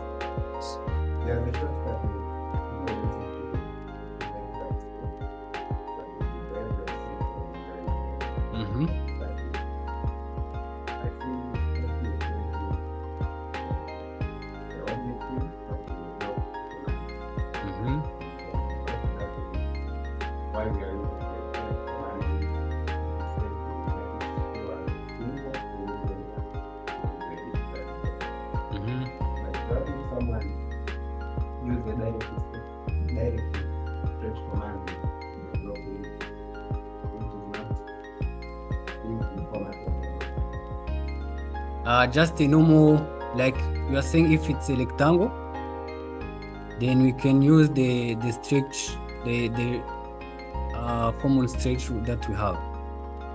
So that's one way possible, but it's not for blocks. So this is yes, yeah, it's like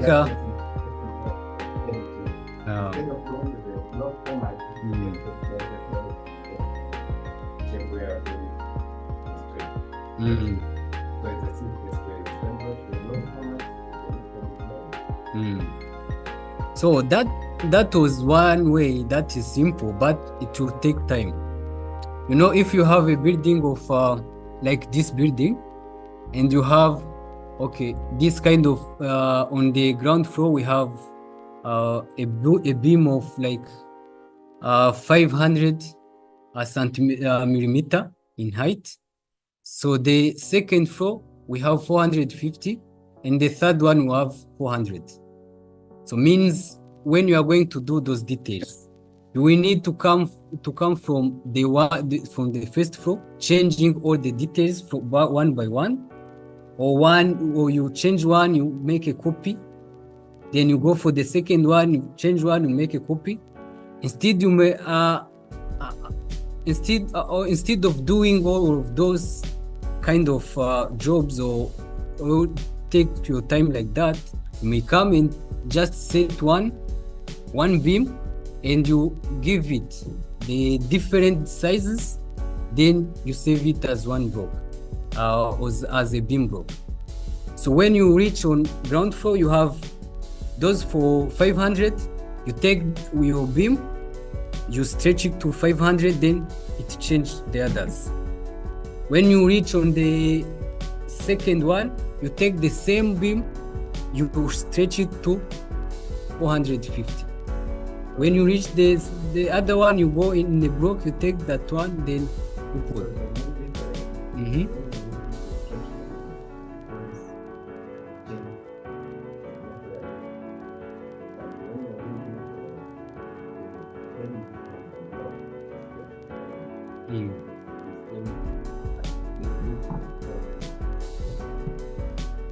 it change it doesn't change all the blocks, not all. So you can see that here I have this one is for 450.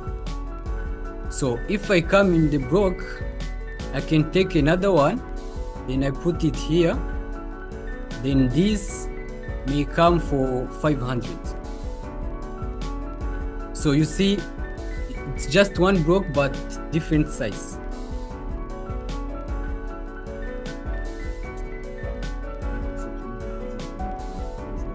Yes, that's what we are going to see.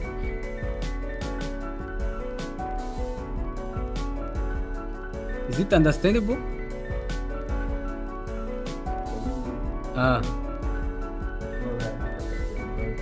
Okay. Let me try to use another way of things. So we can have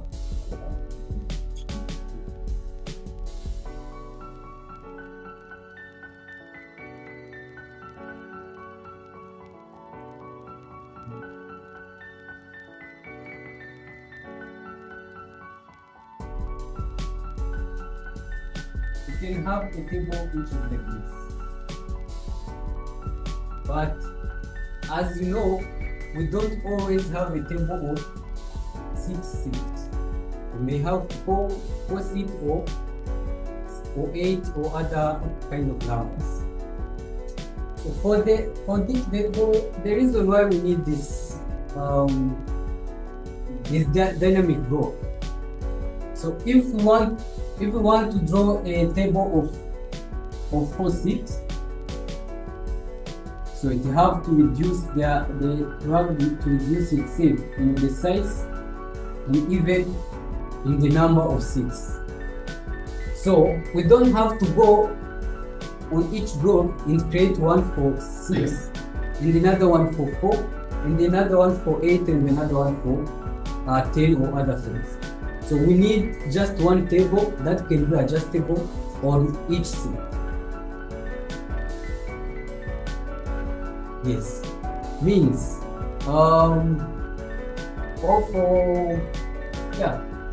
this can be one example.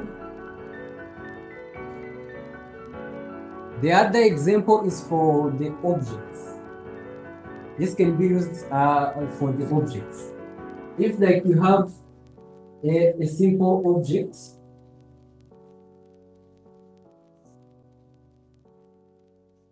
in 3D, this object may have some unities just here, but for the industrial objects, they may have different one object with different sizes. So in that case, we don't need to draw one object with their size and go to draw another one with their size and go to draw another one for their size. We just need to set one object with different sizes. We need to set this one so that it may be adjusted on a small one, or it may be bigger than this one.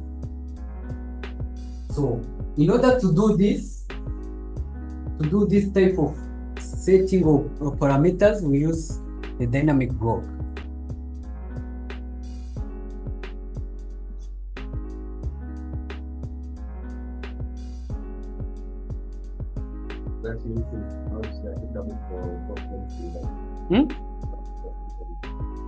It is mostly used for complex one.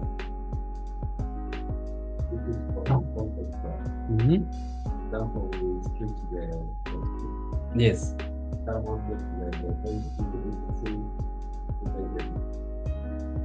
Which?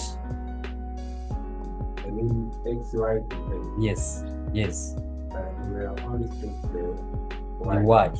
Yes. And the context is the X, Y, and Z. Yes.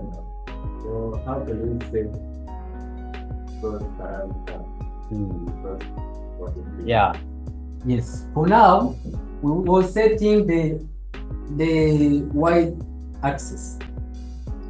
even for the y-axis, we are not yet done with it.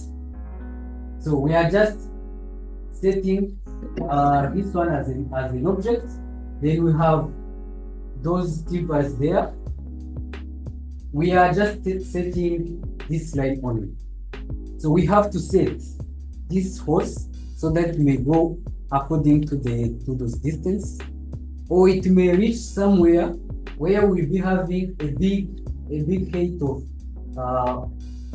of this. Then we stay with this and just add the hose. Will become 3. So it means with this you can set your X, your Y, and your Z.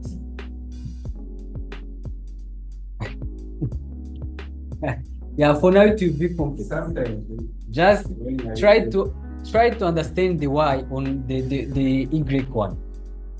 Yeah. sometimes when I use the scale, also it's also used to measure in micro. Yeah. But for the scale, you need all the design.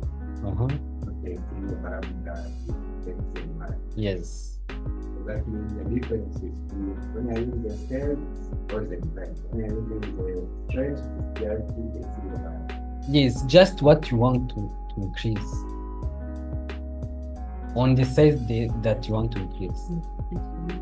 So for some of the engineers know that many of them know that if you have a beam of if a beam can stand a rod with this kind of height of like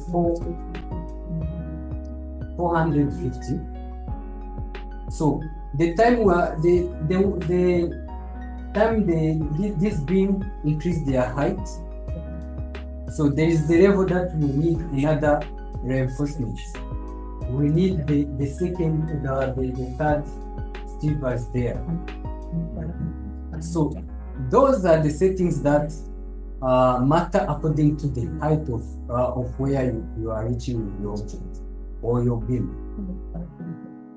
Or another example, you said you are mechanical, right? Yes. You know, in mechanical, we have some kind of objects. Yes. Okay, we may have like this object of this size that is connected to another small object here with a pipe, right? Yes. Yes. So now we can set that if this is if this is a hydraulic motor, I don't know, and it changes in size. The time it changes in size, we can change this, and we still use we still connect it with this, and it changes again in size, and we still use this. But when it reach the bigger size, we need now to have another object, like I don't know if it's a transformer or it's another thing. Then the other bigger size, this one will not resist. Will now change. So we can set this so that it may change in size. Then when it reaches the higher size, the other one will change automatically without settings, without going and adjust this one. So we can even adjust it where we can reach the level that when we reach the higher level of this, even the pipe will change. So it may just work as one object that you set with different engineer. Yes. Yes. Yeah, the screen just we don't see anything, just hear the voice. Yes. I was explaining about the dynamic block. Okay. Yeah.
Many of you have this parameter, right?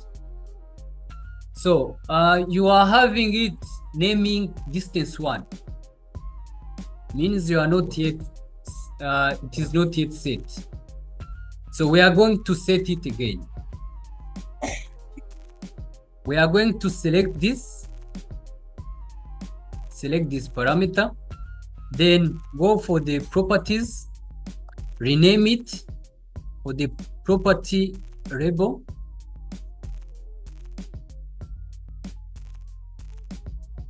You can rename it as a beam.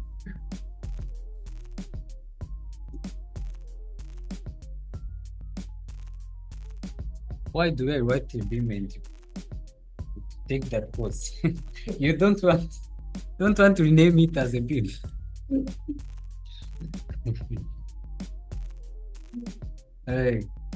Then after renaming this, you are going for the vary set.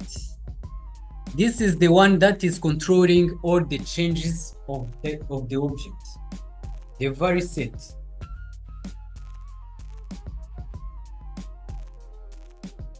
So in the vary set, we are going to go for the distance type. We need it to be increment. We need it to set it so that we may have different set of varies according to what we want. So we are going to put the increment here in the vary set. You may have none. You will change it into increment.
So then for the increment,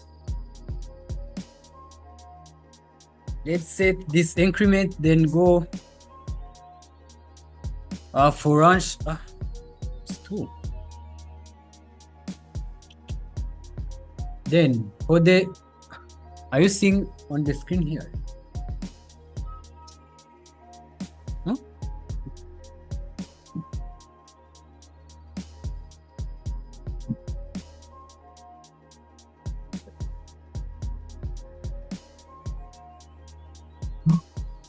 Yes, let's set our distance increment to 50.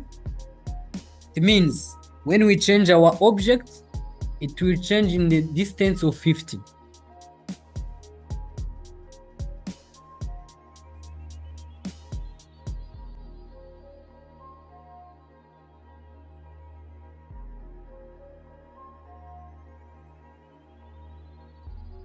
So after putting the increment to 50, we set our distance as a minimum at 350. Means we can adjust our object, but we can't go beyond 350. So when it reaches 350, it will stop.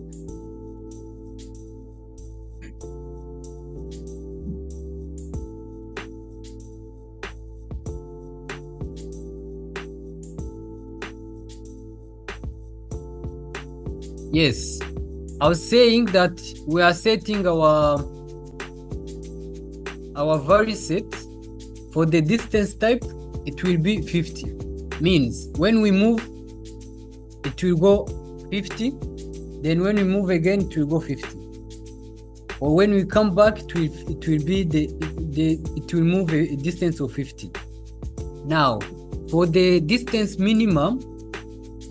For the distance minimum, it is the minimum move that it will make. So we put 350, means it will come and it will go on the minimum height of 350. When it reaches 350, it stops there. It can't go under 350. So the maximum one, we are going to set it on 600.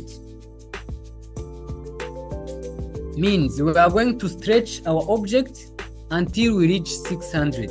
When we reach 600, it will stop. It will not go beyond there. So after doing that, you can click Enter.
window, doors, or yeah.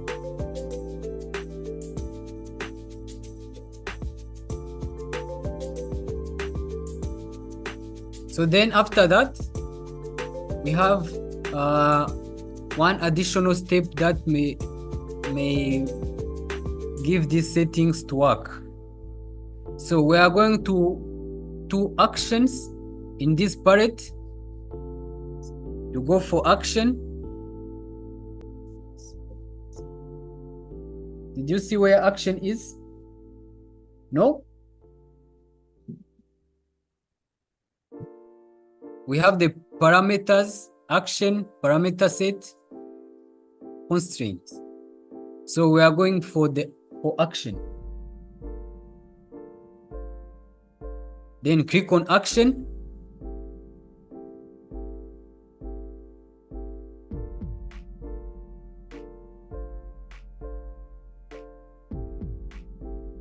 Then we go for the stretch.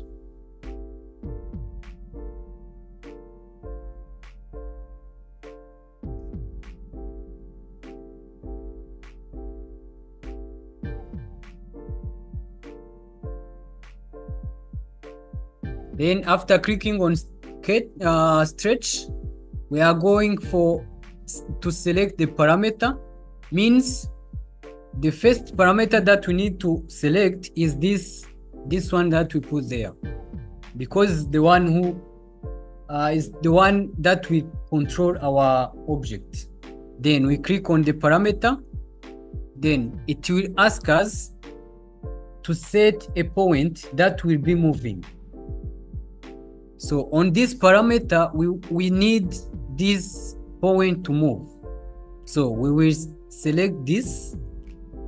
Then it will ask us to specify the corner of the moving, or the area that will be changing, only that area. So we need this area to be changed.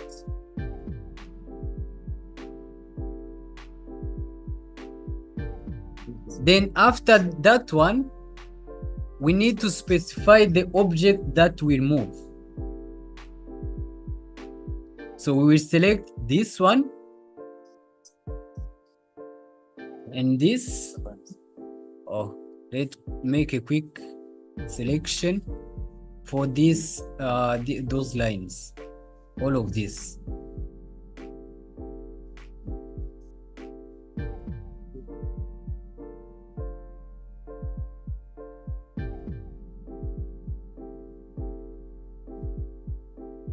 After that, you click enter.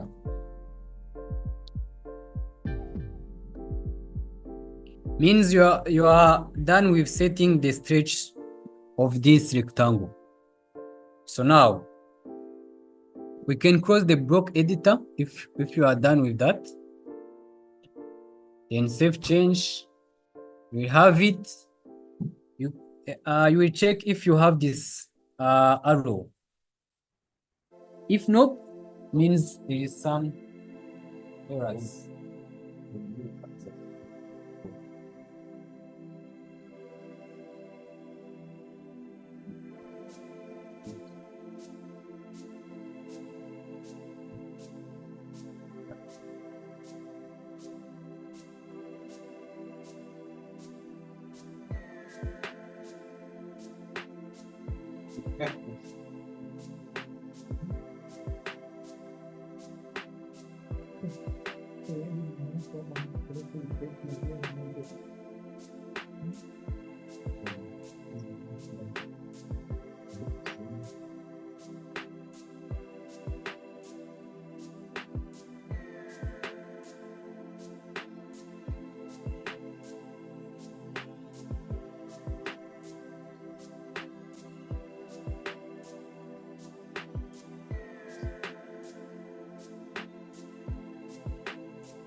for a while.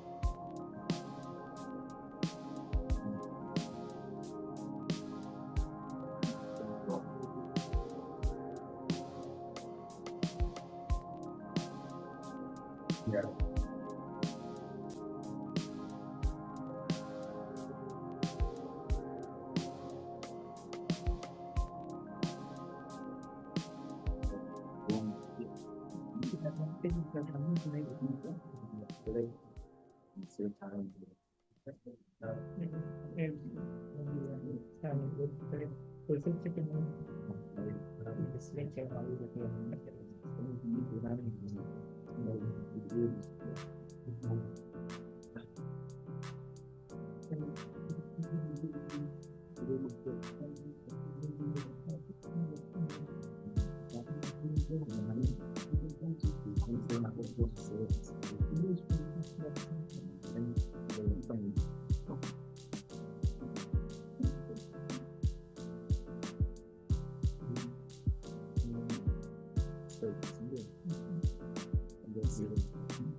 What are we doing now?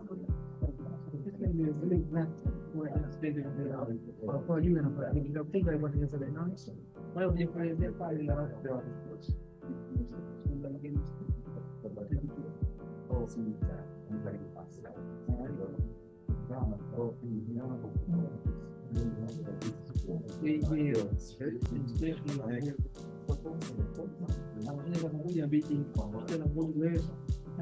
the gifts and we do keep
Do you understand about this height settings? So now can you try to do it on the other side? Yes, means we have one side here. We were setting this one. Can you do it on this?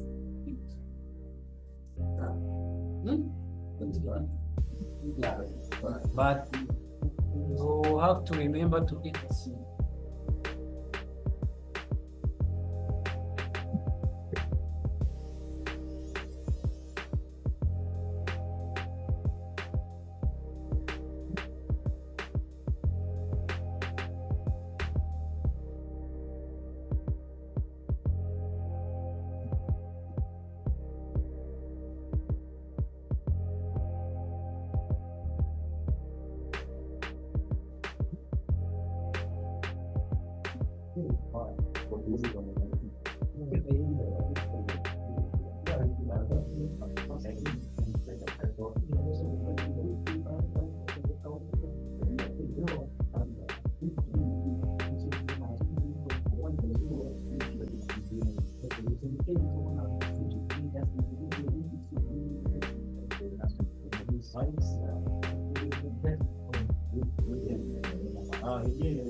Oh no.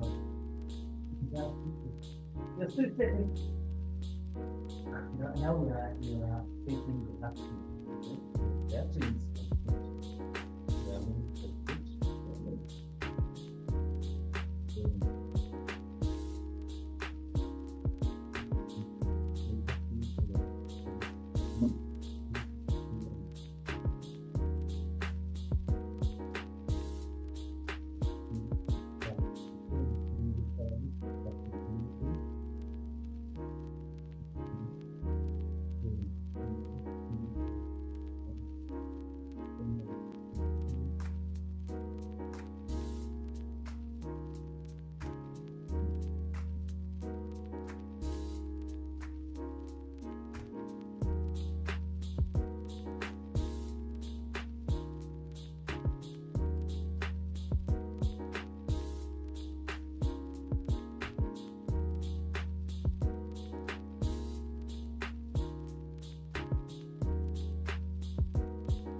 And that is one.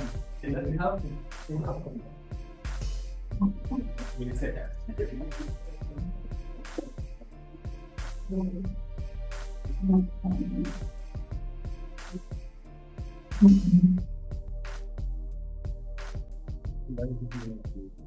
So we are going for lunch. We're going for lunch, then we come back. We are very late for it, so but I hope the guys from online, you can now draw your beam there, then set those kind of parameters so that may change according to the increments using the block dynamic block.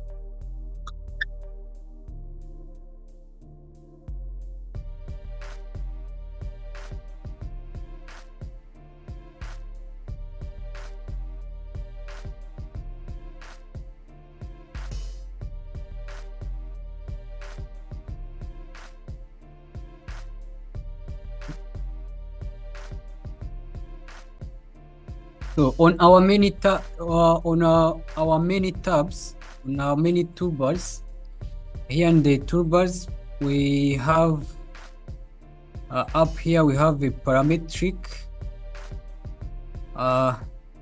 This is one of the tools that can help us when we are dealing with many objects and we want to have a change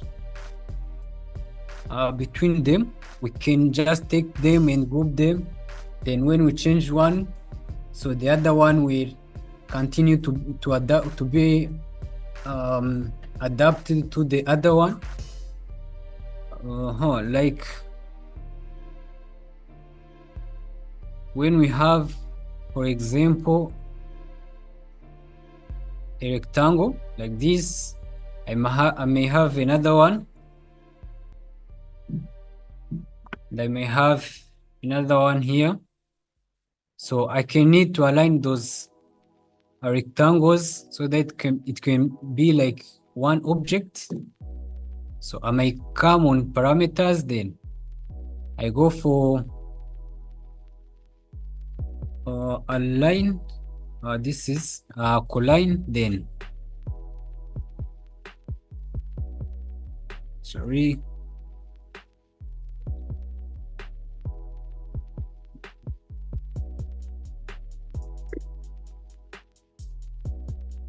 Yes.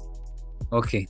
I may take these rectangles, then I can just take one, take the horizontal alignment. I take this side. I need it.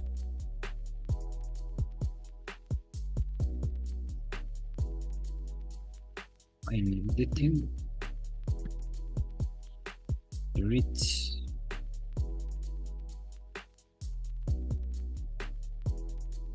Let me delete this kind of broke up here. So I have this shape, then let me draw another one there, which may be like this. Let me activate the endpoint, then I close it. Then I can take this, I go to parameters, then I take the align tool, the this, then I take this to align it on this, to go on the same, this with this one. So I move it.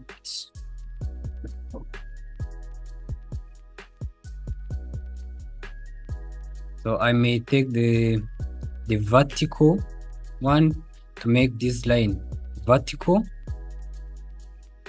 The horizontal one to set those that are not set on this, on some of on the horizontal to be straight. So I may take this. Let me see another one that I can use. I can take, for example, this for parallel, to take this to be parallel with no,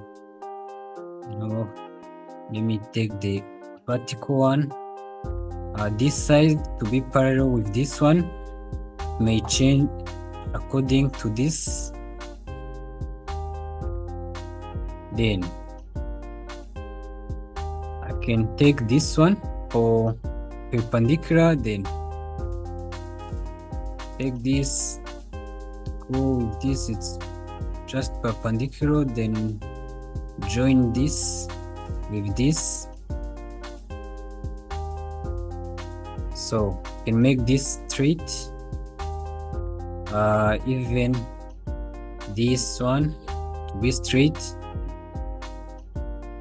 Yeah, so this is the way of controlling your kind of shapes by using those tools for in the parameters. So when I click on one shape, then I join it with another shape, means these two shapes may create a ring that if I move this one, let me move the other side. If I move this side, it will go with the other side there. So means if I take this shape to join it with this, then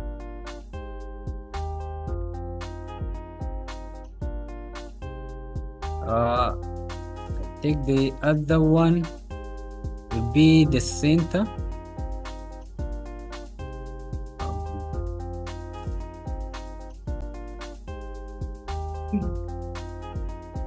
Let me take this equal. This I want to be equal to this.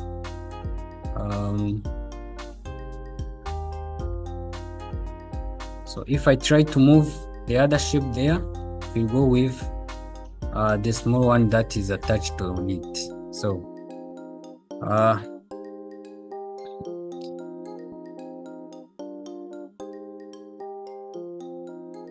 so sometimes we may have like a floor plan.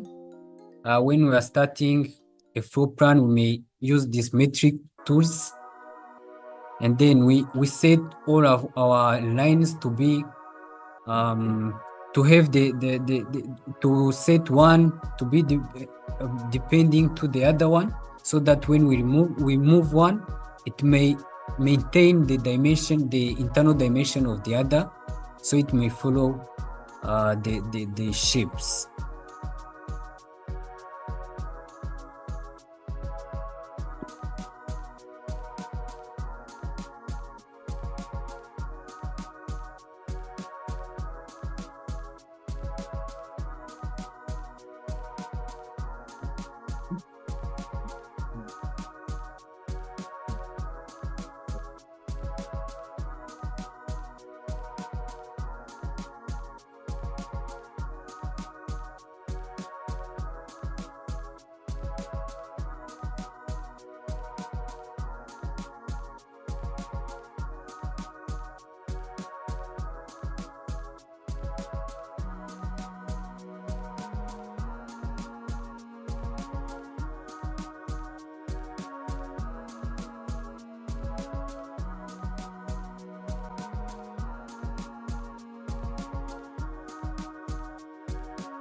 So sometimes we may need to use the one shape independently. So means we come on this icon created there, this parameter settings, then we can click on right click, then delete them. So then we take even this one, delete them. Now when we move our drawing, it will go, when we move our shape, it will go by itself without depending on the other one.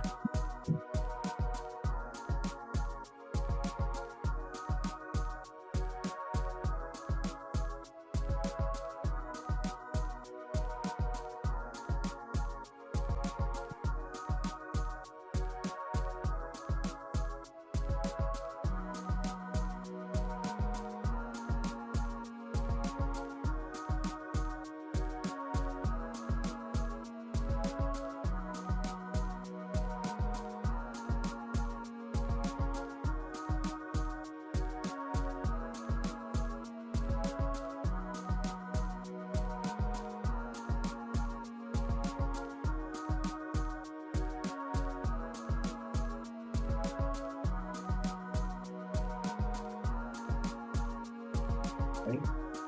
Yes. Just I didn't understand it.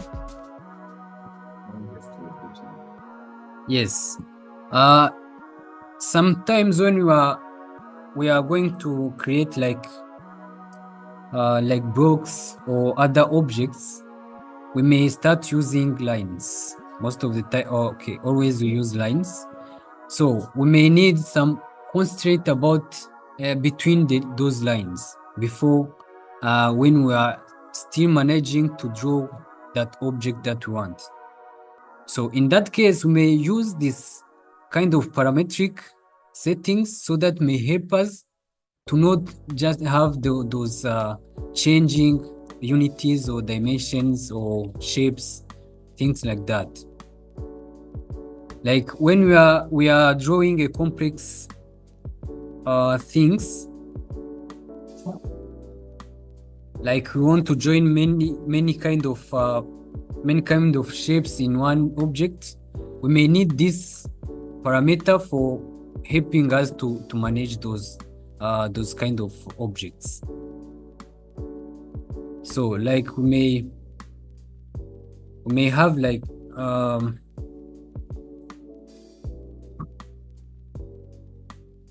let me try to draw a simple object like a chair or yes, 450 by 450.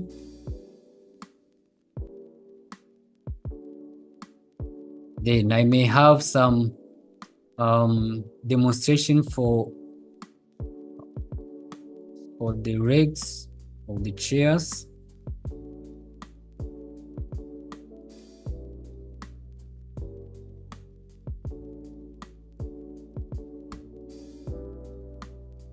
Let me have it just outside the bit here.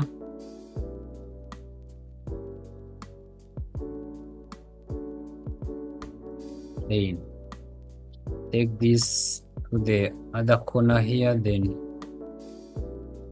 move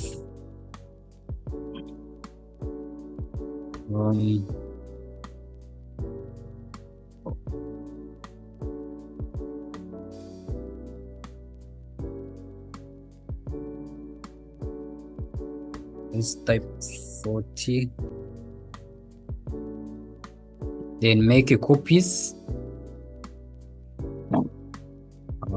from, let me use the mirror, then I take this, I mirror it using the middle point of this.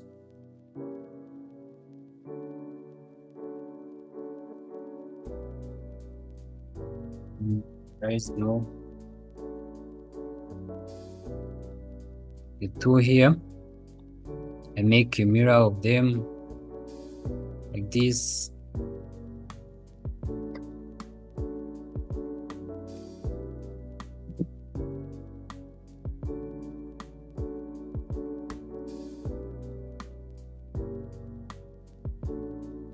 Then no,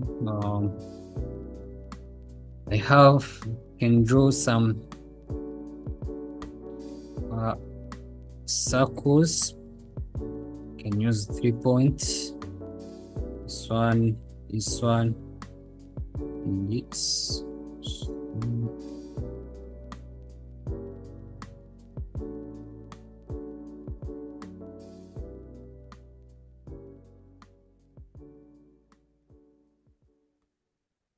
Have this like this.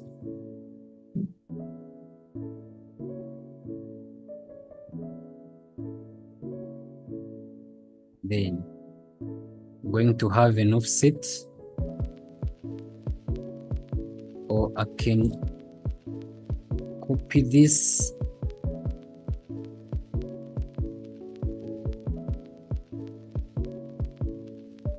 answer. Then I can go for the parametric, then I use the centric to take the center of this one.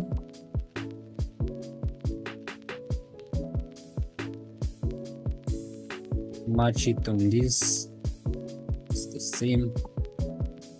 Let me reduce the radius by 180. Then I match the center of this with this one.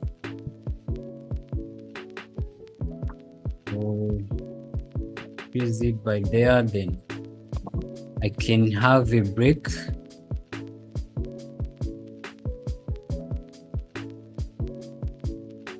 from here up to there.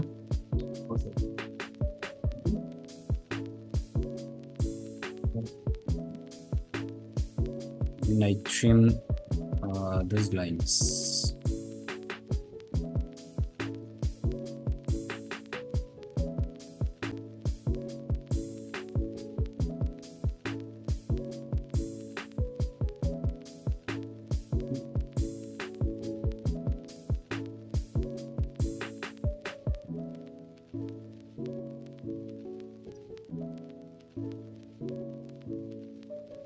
So I may have another circle, a small one there.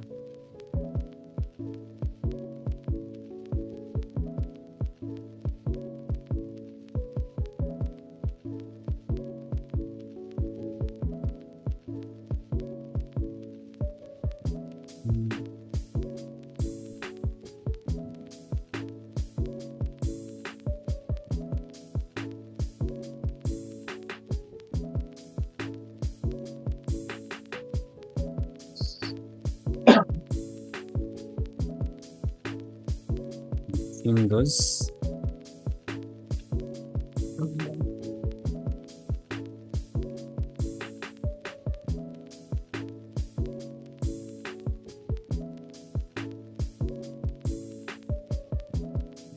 Slide.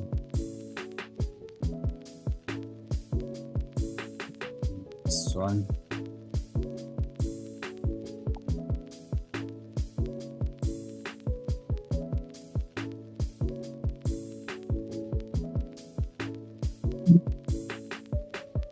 Then enter. Take this, I make a mirror. From here, no.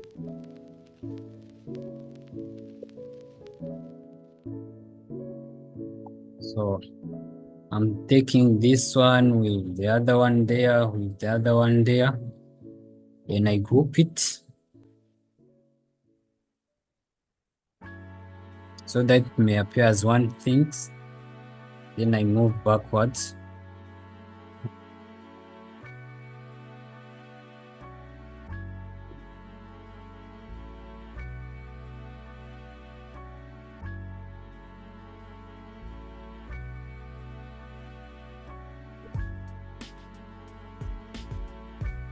So, maybe we may have another kind of designs there on these chairs. Oh.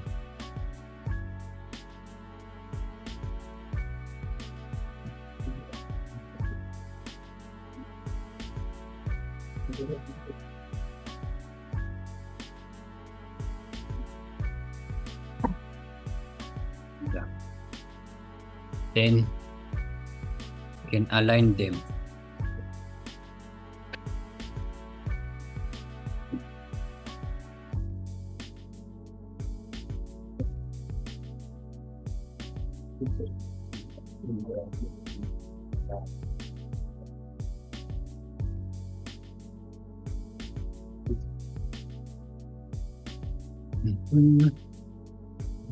These have to be parallel with this, then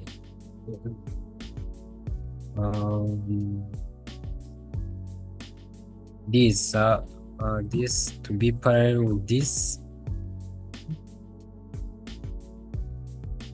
and this to be parallel with this, and this to be with this one.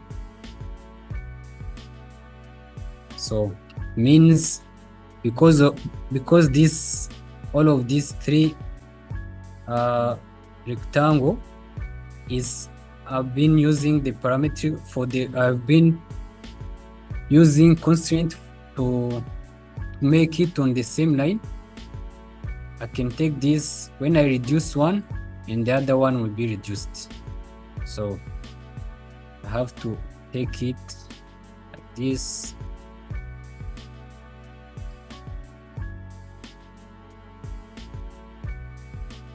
So then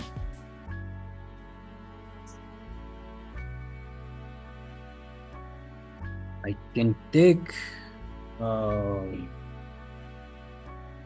Remove the middle point.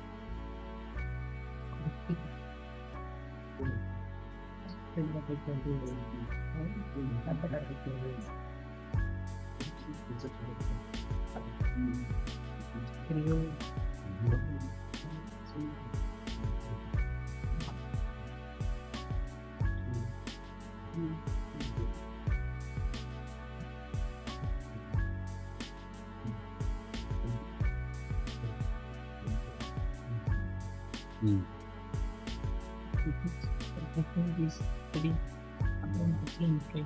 Yeah.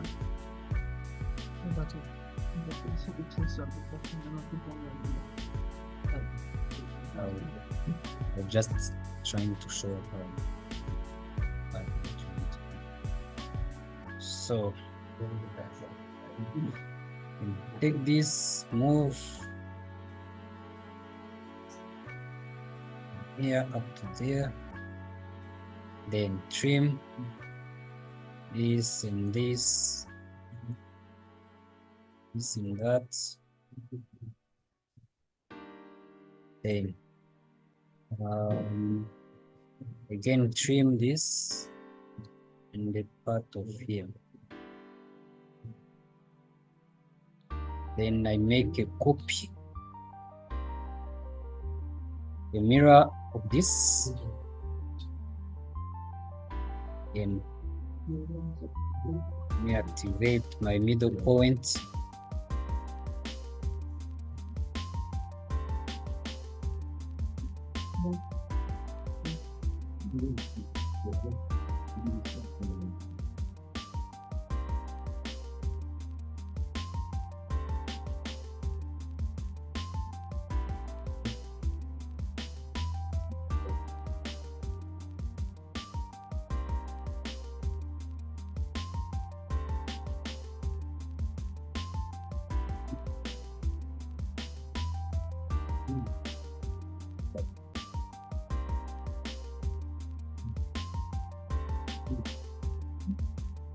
Yes.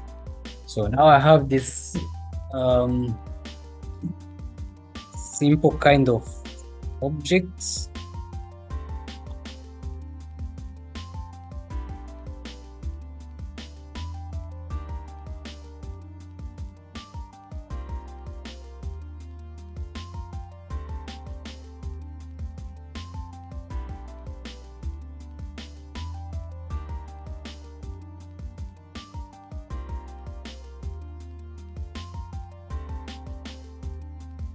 So if I move those line between this may go on the same at the same time. So means I can adjust them as I want then.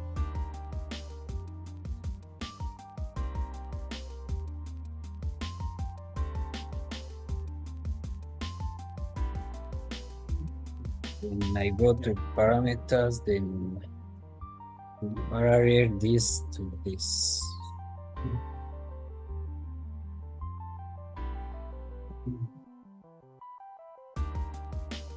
Yes.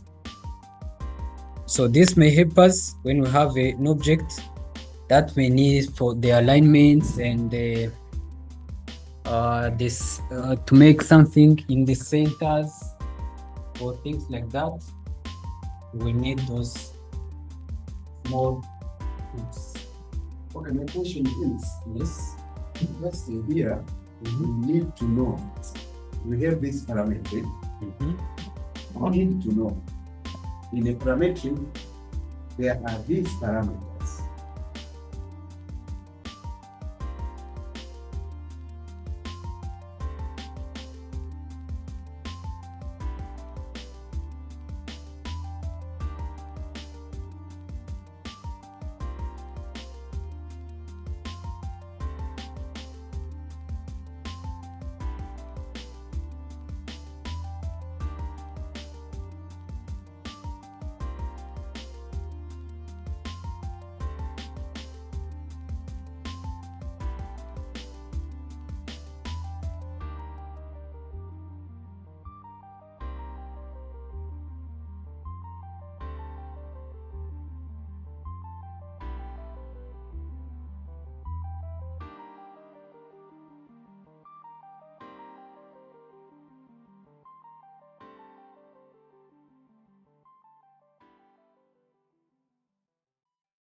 So means you can use this.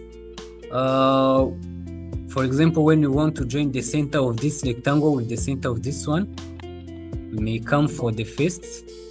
Then we take the center. We take the center of this one to join it with the center of this one, so it may join itself in the center. So now we have this one for the aligning the sides. So we may have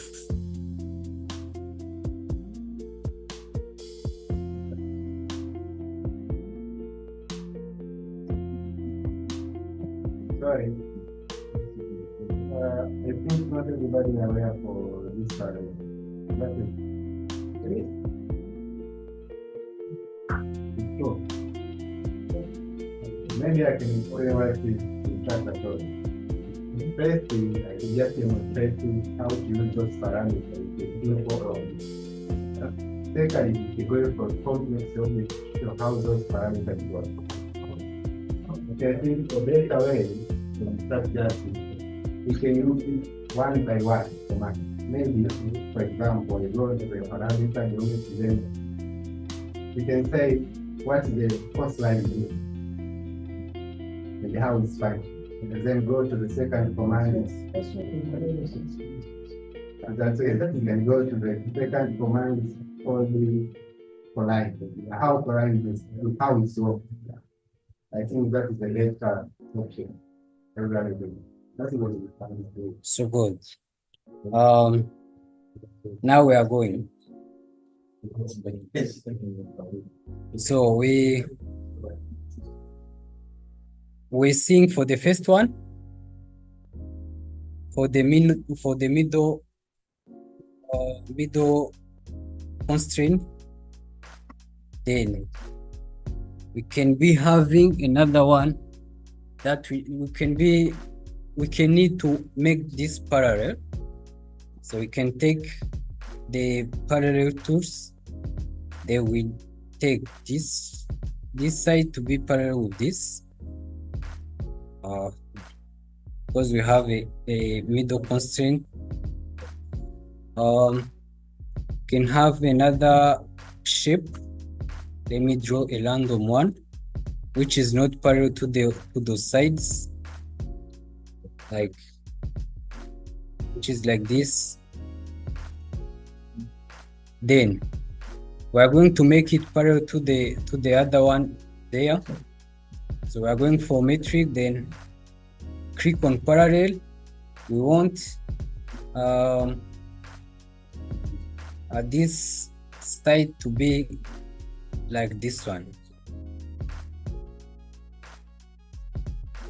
So this is not straight. Okay, we adjust it after.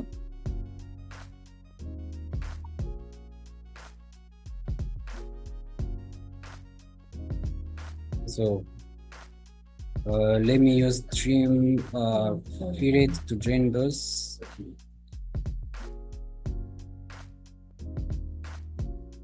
Then they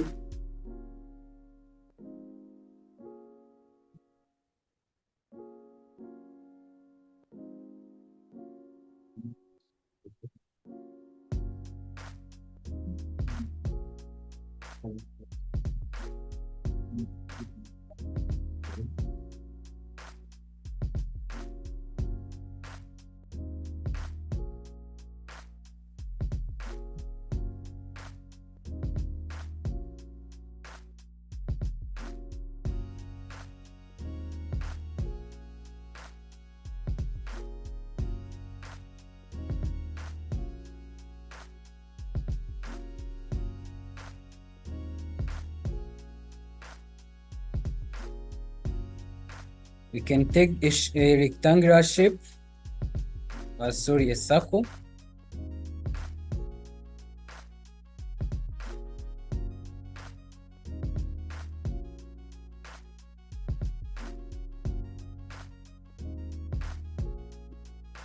circle by radius, then we may want to join this with the other rectangle there. Can take this for the tangent. We want the circle to come and join the off.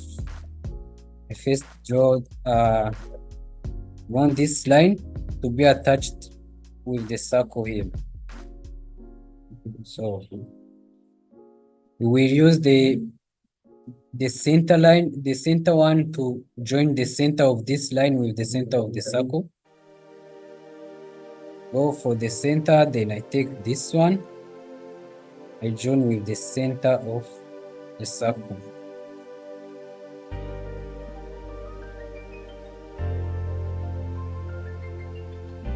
Check.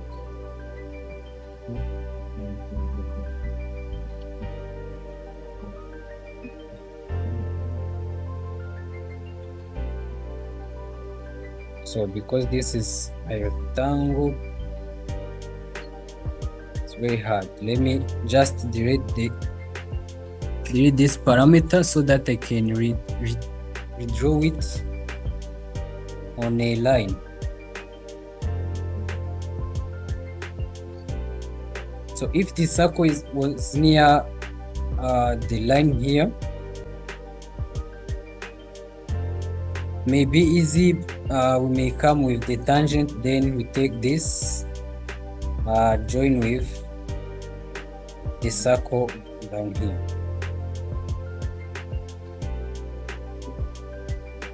So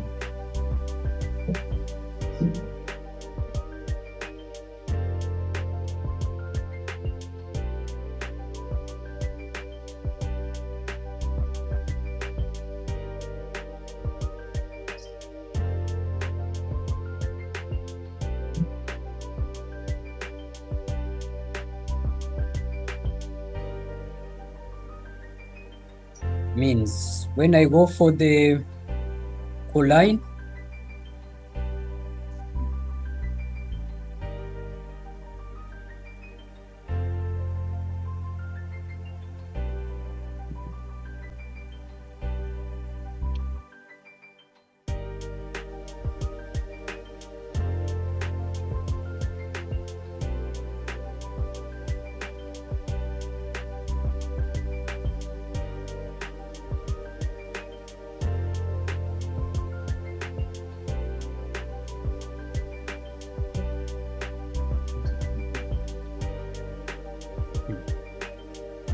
what's wrong with that?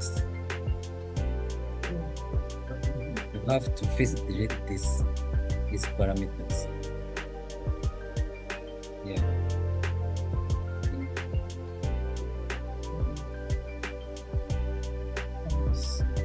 So then for the parameter, for the line, click on line, then we can take this face with this one. It may go on the same level.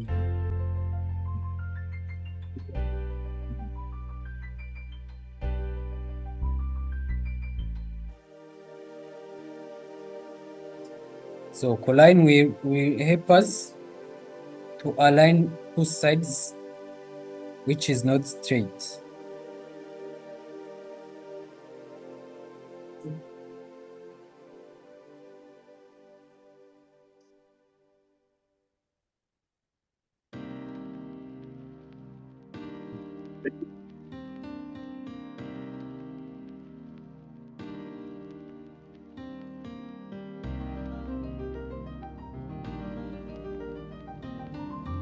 Then for the perpendicular,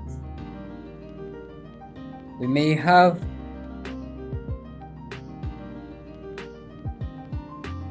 a line here, and we may want to join this with this side. We may come on perpendicular, then we select this line to join it. We delete this.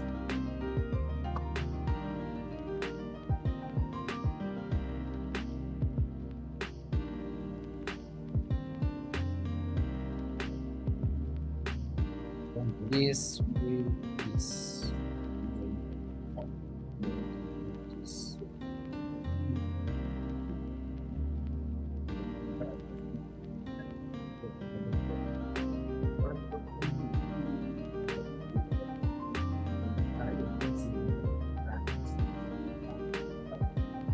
Drop another one.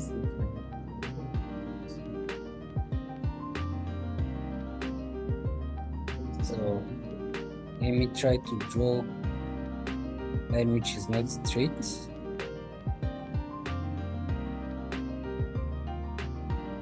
Then I go for perpendicular. Then take this to be perpendicular to this one.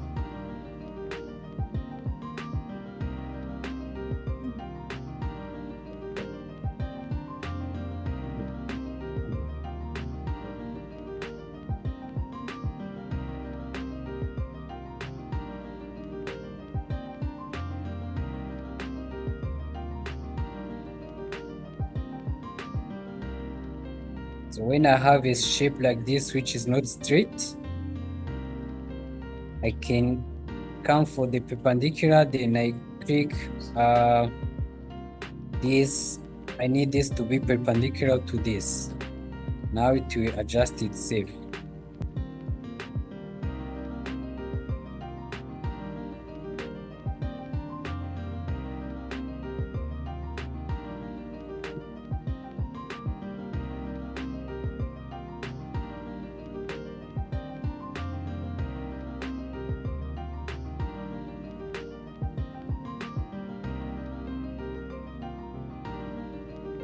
So the following is for smooth.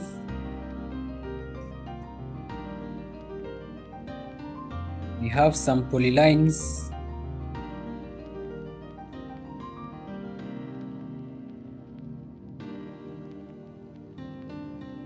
That is going like this. It may take the smooth one. Is to join with this. Let's use this line.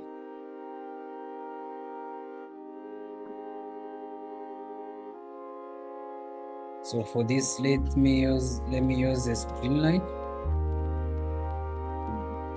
I work with that. This.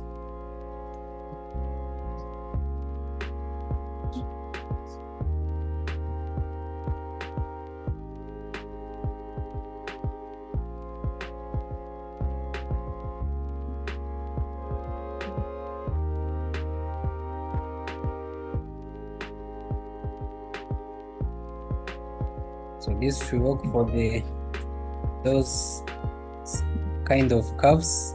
To join this with the other one.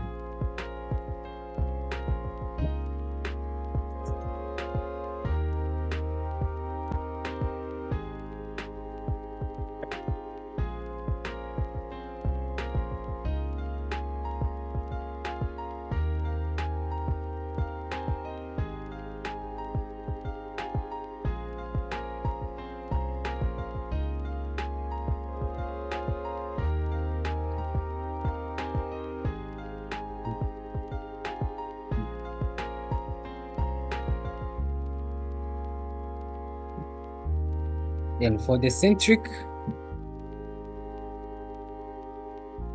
may have two kind of circles, and we may need to join them by using centers. So we may come on metric, then go for the concentric, then take this to join it with this.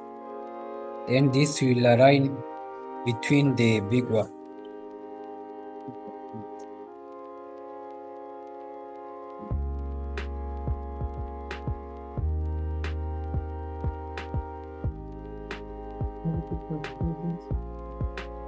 You need to have spline line. You can type spline line.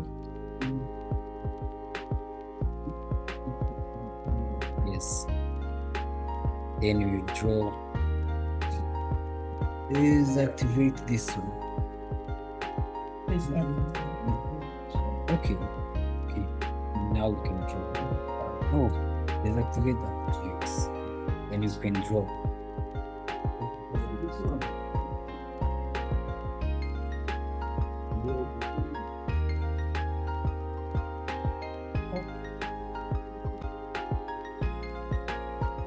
So for the spin line, you can go for the spin line SPL. And draw it. Enter. Then we have another spin line coming down like this. Then enter. Then in parametric, we may use it we may use move to join this with this. So it will take according to the shape of the second one.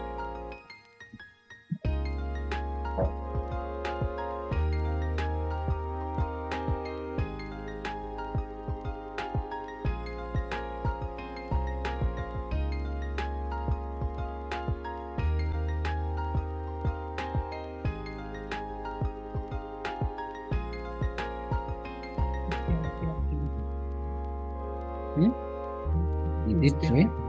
Yes, then you can join. It's move, yes. So you are going to join this edge with the other one there. Yes.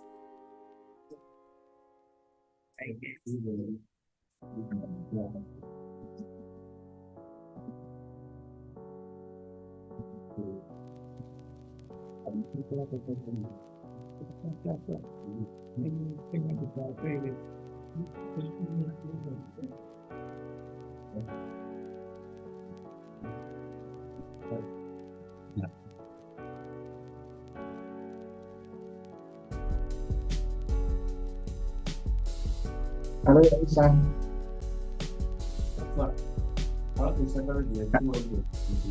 Hello.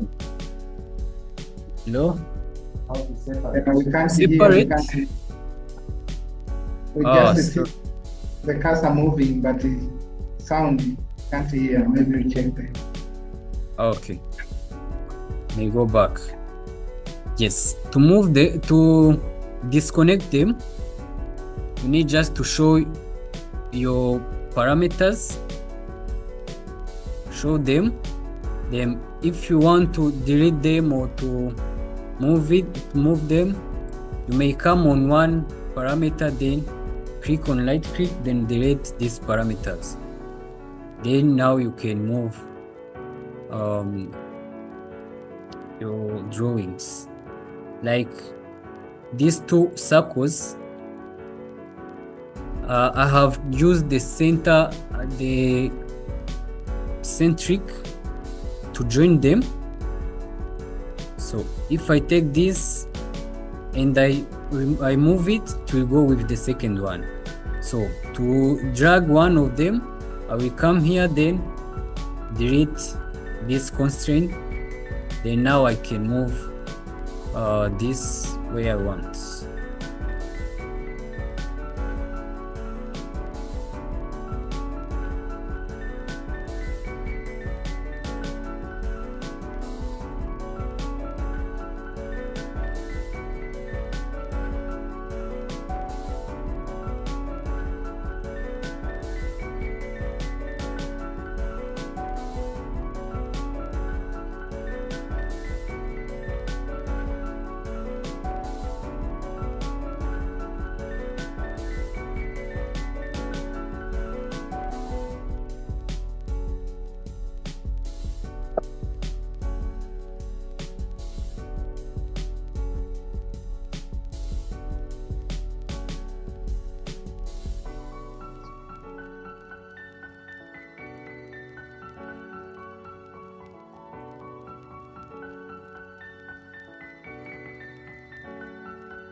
So then I can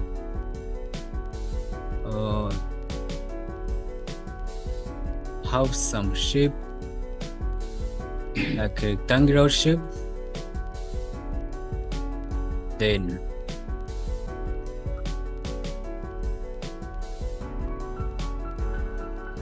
I can move it so that I can connect with this one. I go for the equal. I first take this to be equal with this. Then I may join using the linear. Then I take the center of this to be joined with this one. Then I can take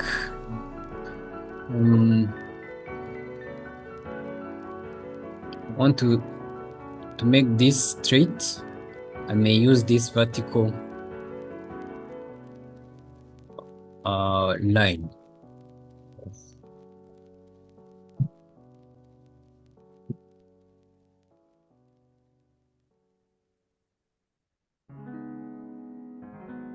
You just make a collinear, this,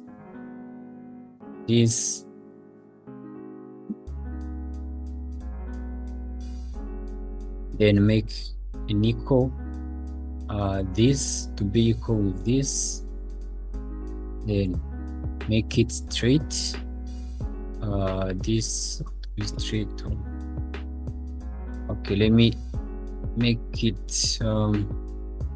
collinear of this with this, then make another collinear of this with this one. I have to first do an equal of this and the other one, then collinear of this and this.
Now let's move on.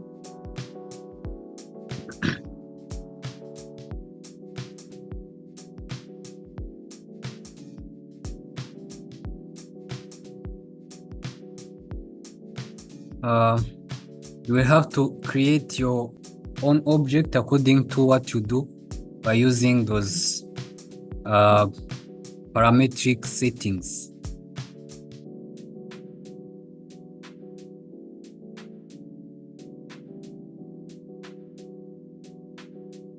Then you can use them when you are going to create a block, or you can use them when you are dealing with a complex drawings, or when you are creating a new object or new drawings.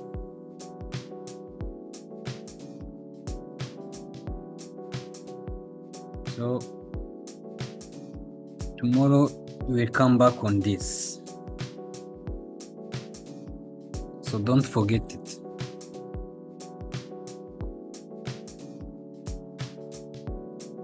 So now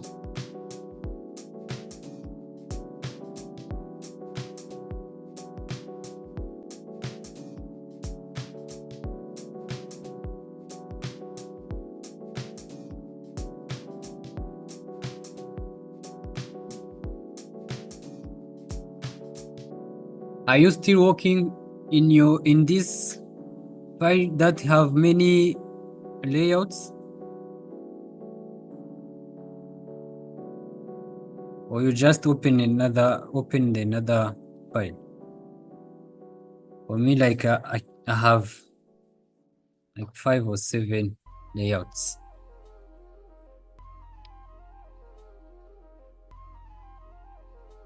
How many layouts do you have? Layouts 1, 2, 3. Yes. Let's see how we can print our layouts, all of them in one file.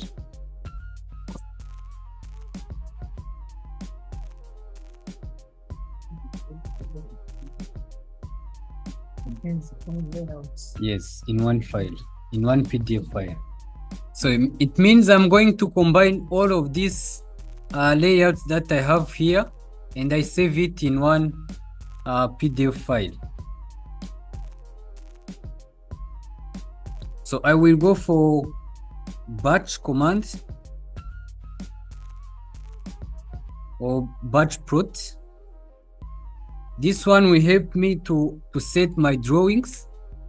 When I click enter, it will come up with all of the layouts that I have down there, and it will come up with this drawing as a DWG. So I need to move this one, so I don't need to print the whole DWG interface.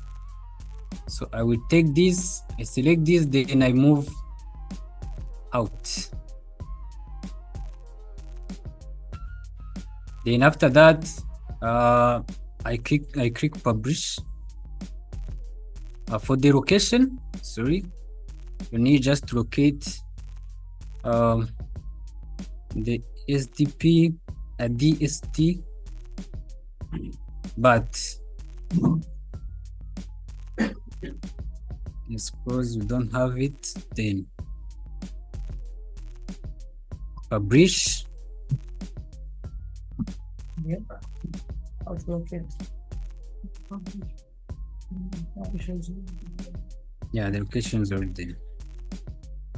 So then we may determine where to save it.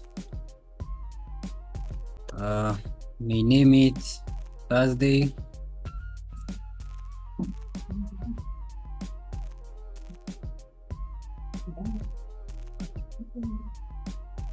Then in the desktop, then I check this is the PDF, then publish. Select. Want to save the current list, the sheet, then yes. Okay, close. So you will see down there, your printer will be preparing it. Then when it finished, it will notify you.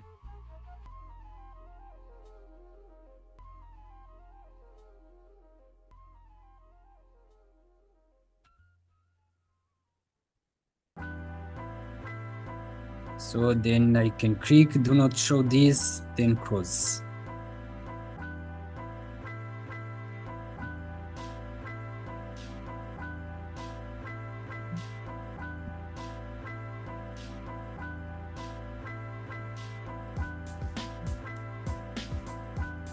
Now I can see my PDFs.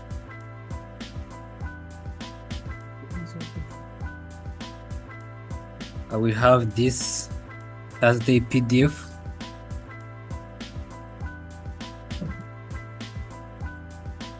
So there is this one I didn't set it. There's the other one here. There's the one that I set. There's the other one. There is this one, and there is that one that Hello, sir. let me share the screen. Hello. Yes. Hello, sir. Please, can you repeat this exercise of matching to copying? Yeah.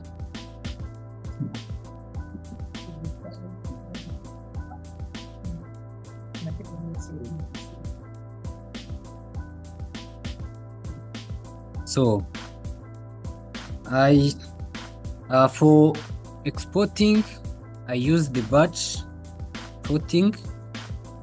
Click type batch in your command, then you see the batch plot. Click it, then this one will give the whole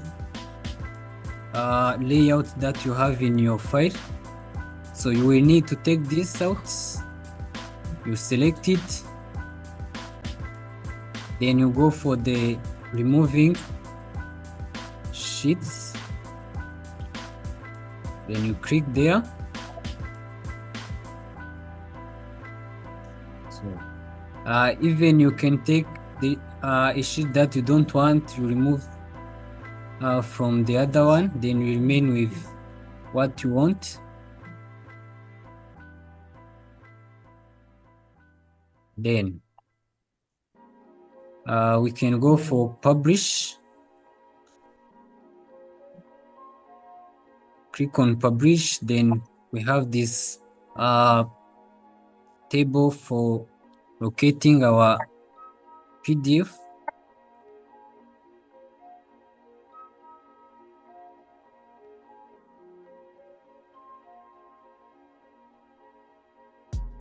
Then we rename it, then select. It asks us to save the sheet, the current sheet. Yes. Then close this.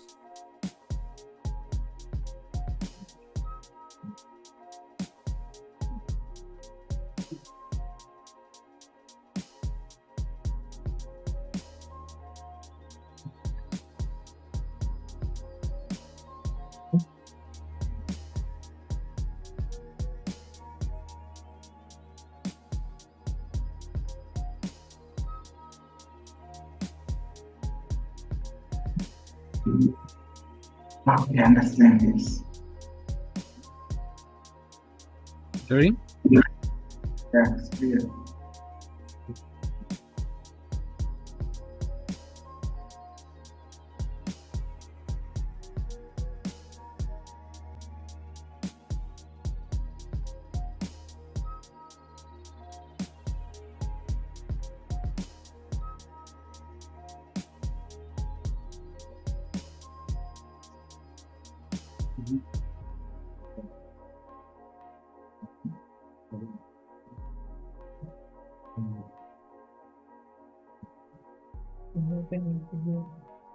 Yeah. Yes. Have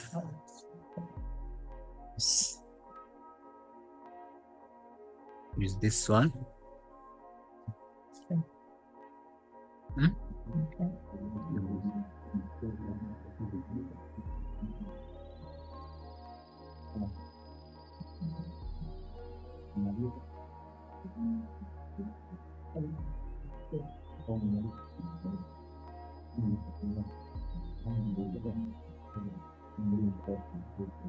So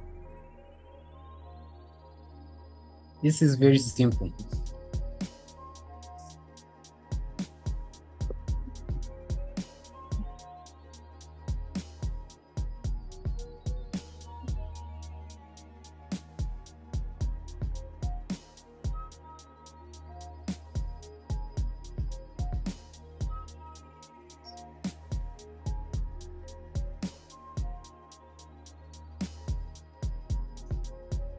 So now let's see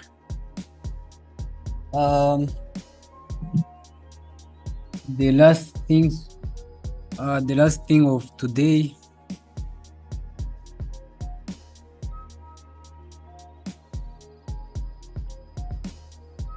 It's about collaboration tool.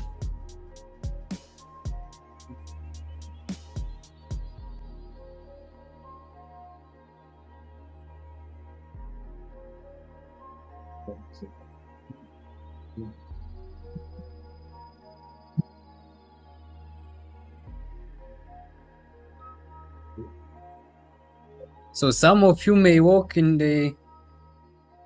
a big company or a big group of engineers and architects. So you may need to collaborate in one file or one project. You may need to use them, or you may need to interact with your manager or your boss on a project.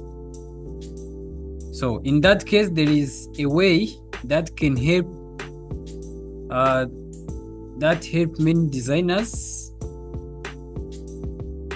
for better adapting on changes or comments. So that one is about the collaboration tool.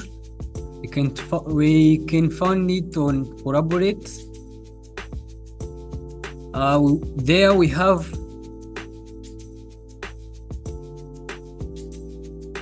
some simple settings for sharing drawings, so that we can share with one of our team members. Then he can open it, then make some comment or make some changes, and then we can view it back.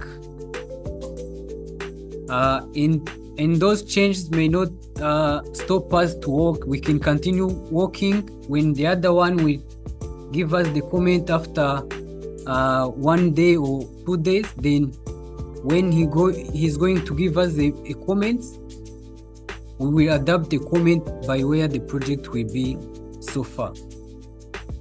So the way of sharing those kind of files, there is one way for using Autodesk Crowd, but Autodesk Crowd is for many people who is using different softwares that can meet in one crowd, which is Autodesk Construction Crowd. So now we are going to see when we are all using AutoCAD and we are like 3 or 4 people, we will need this collaboration tool. Then this will work when we came here and click on share drawings. This will direct us on the crowd-based software AutoCAD Web, which is called AutoCAD Web. So that AutoCAD Web can edit, someone who is using it can make a comment on our drawing, or can make a change. If you allow him to make a change, then he can save it. Then you will see those comments and changes in your drawings. Then for making it, we can come up on share. When we click on share in our project, means it will create a ring that someone can pass through to reach our drawing. So we have this sharing. We can set this ring for someone who is going to be shared to view the project as a viewer with no edits, or to view it and have some edits or some comments. So let's try to use this editable one. So we give it by having the edit access and save. Then after this, we can click on copy link. Then after copying this link, you may give to one you want to share the project. So maybe I can share it in the group.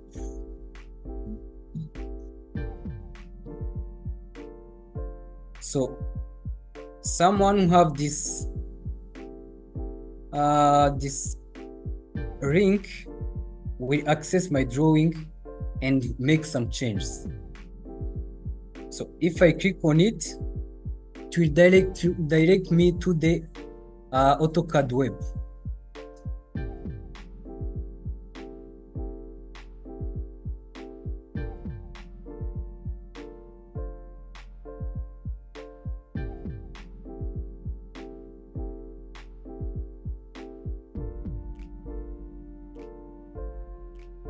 Maybe I didn't click on save. That's why it is taking too long. Yes, now you can see that I have my file here, and if there is someone who have opened it in the group, he can even have it like this. So you can see that I have many tools.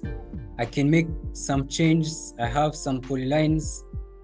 I can draw in this file. I can make those offsets. The project is in millimeter, then have the offset. I can have some crowds that will show that this here we have some changes.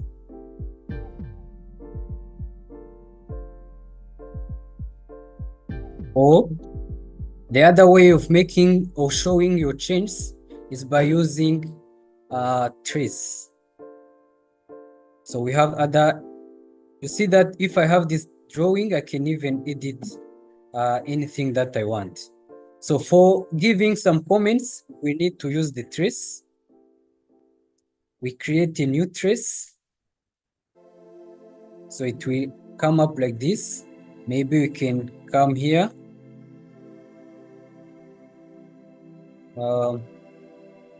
And make some crowds like this. Then we can go for text, text. Then we have some text there. We can write add the door.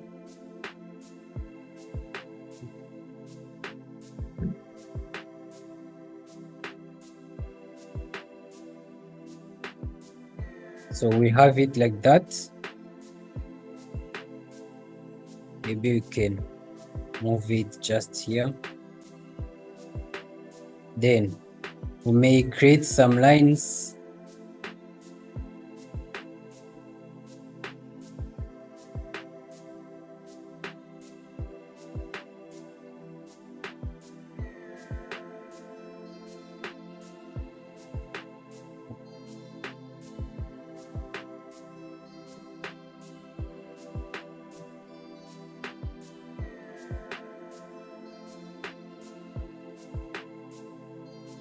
So I may go for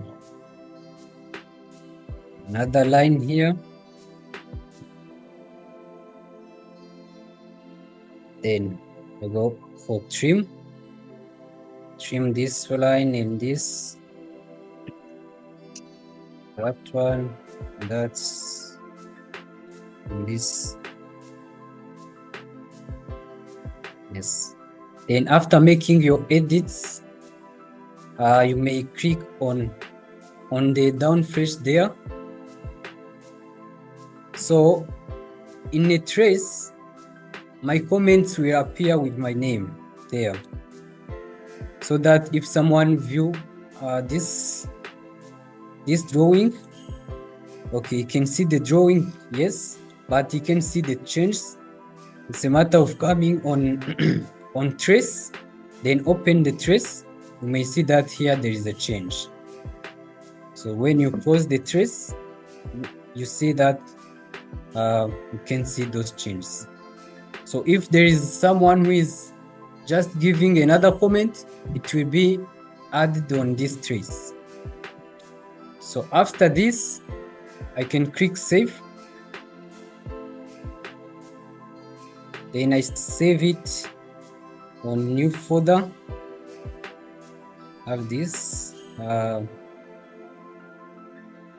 make it 08. Then save.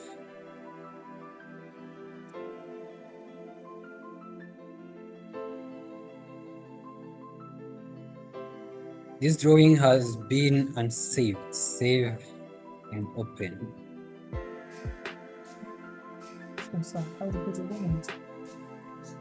Yes.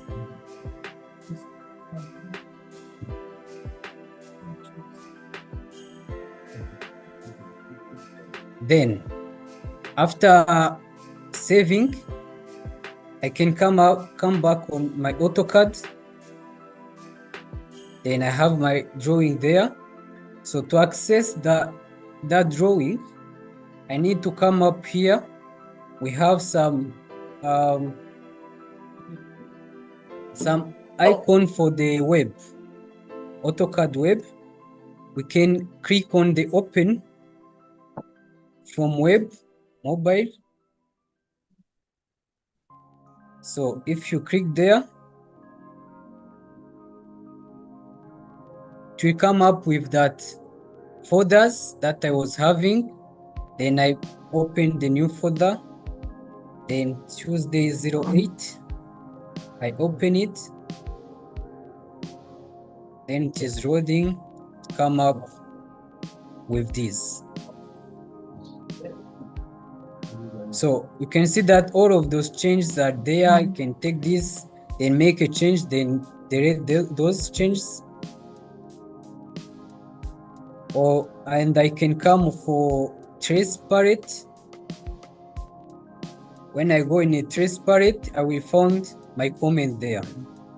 If I click on it, it will appear like this. Add a door opening. Then maybe I can delete them. Then close. Then add my door as wished. So I go for box. Do I have a door? There's no door. Okay, now you can work on your comments after that.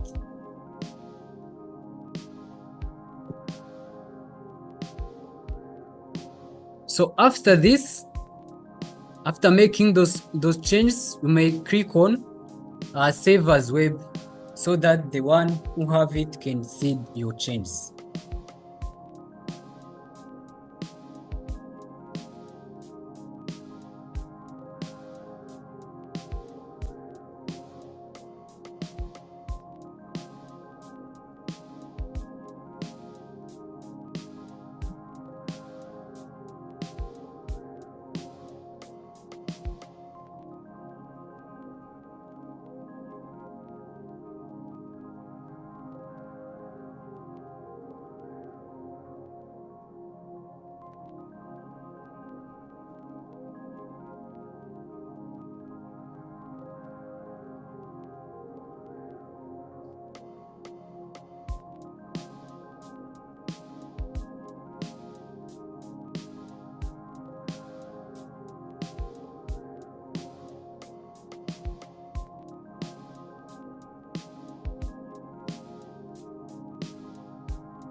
So when you click save from the AutoCAD and someone is opening the file, he will get these notifications.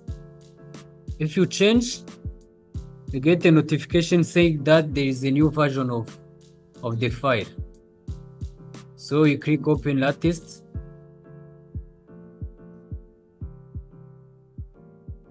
So the latest is the one that I deleted those crowds and text, then I add this door.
Unajua ulisimamia hii curriculum hii.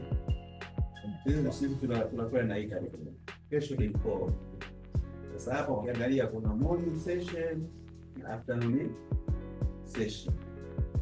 Sasa katika afternoon session hapa after ipo kitu hapa closing and Autodesk applications. Sasa hii hebu nielezee hapa.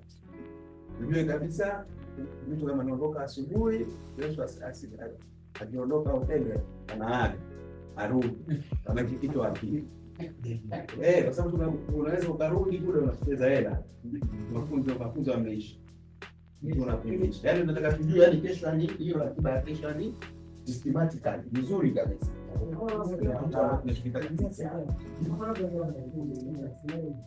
Kama unavyoiona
So in here,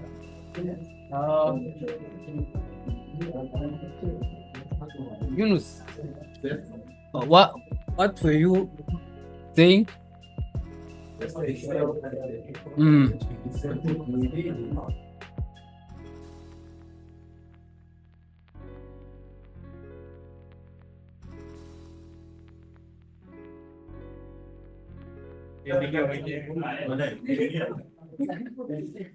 Yeah, we're just closing the today's session.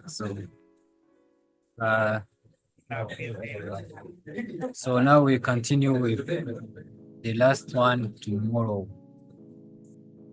So we were saying that tomorrow we may take the before noon session, and then we respond all of the questions, and you two from Zoom, you may write your questions there so that we may answer that by tomorrow morning. Then we continue after. Thank you.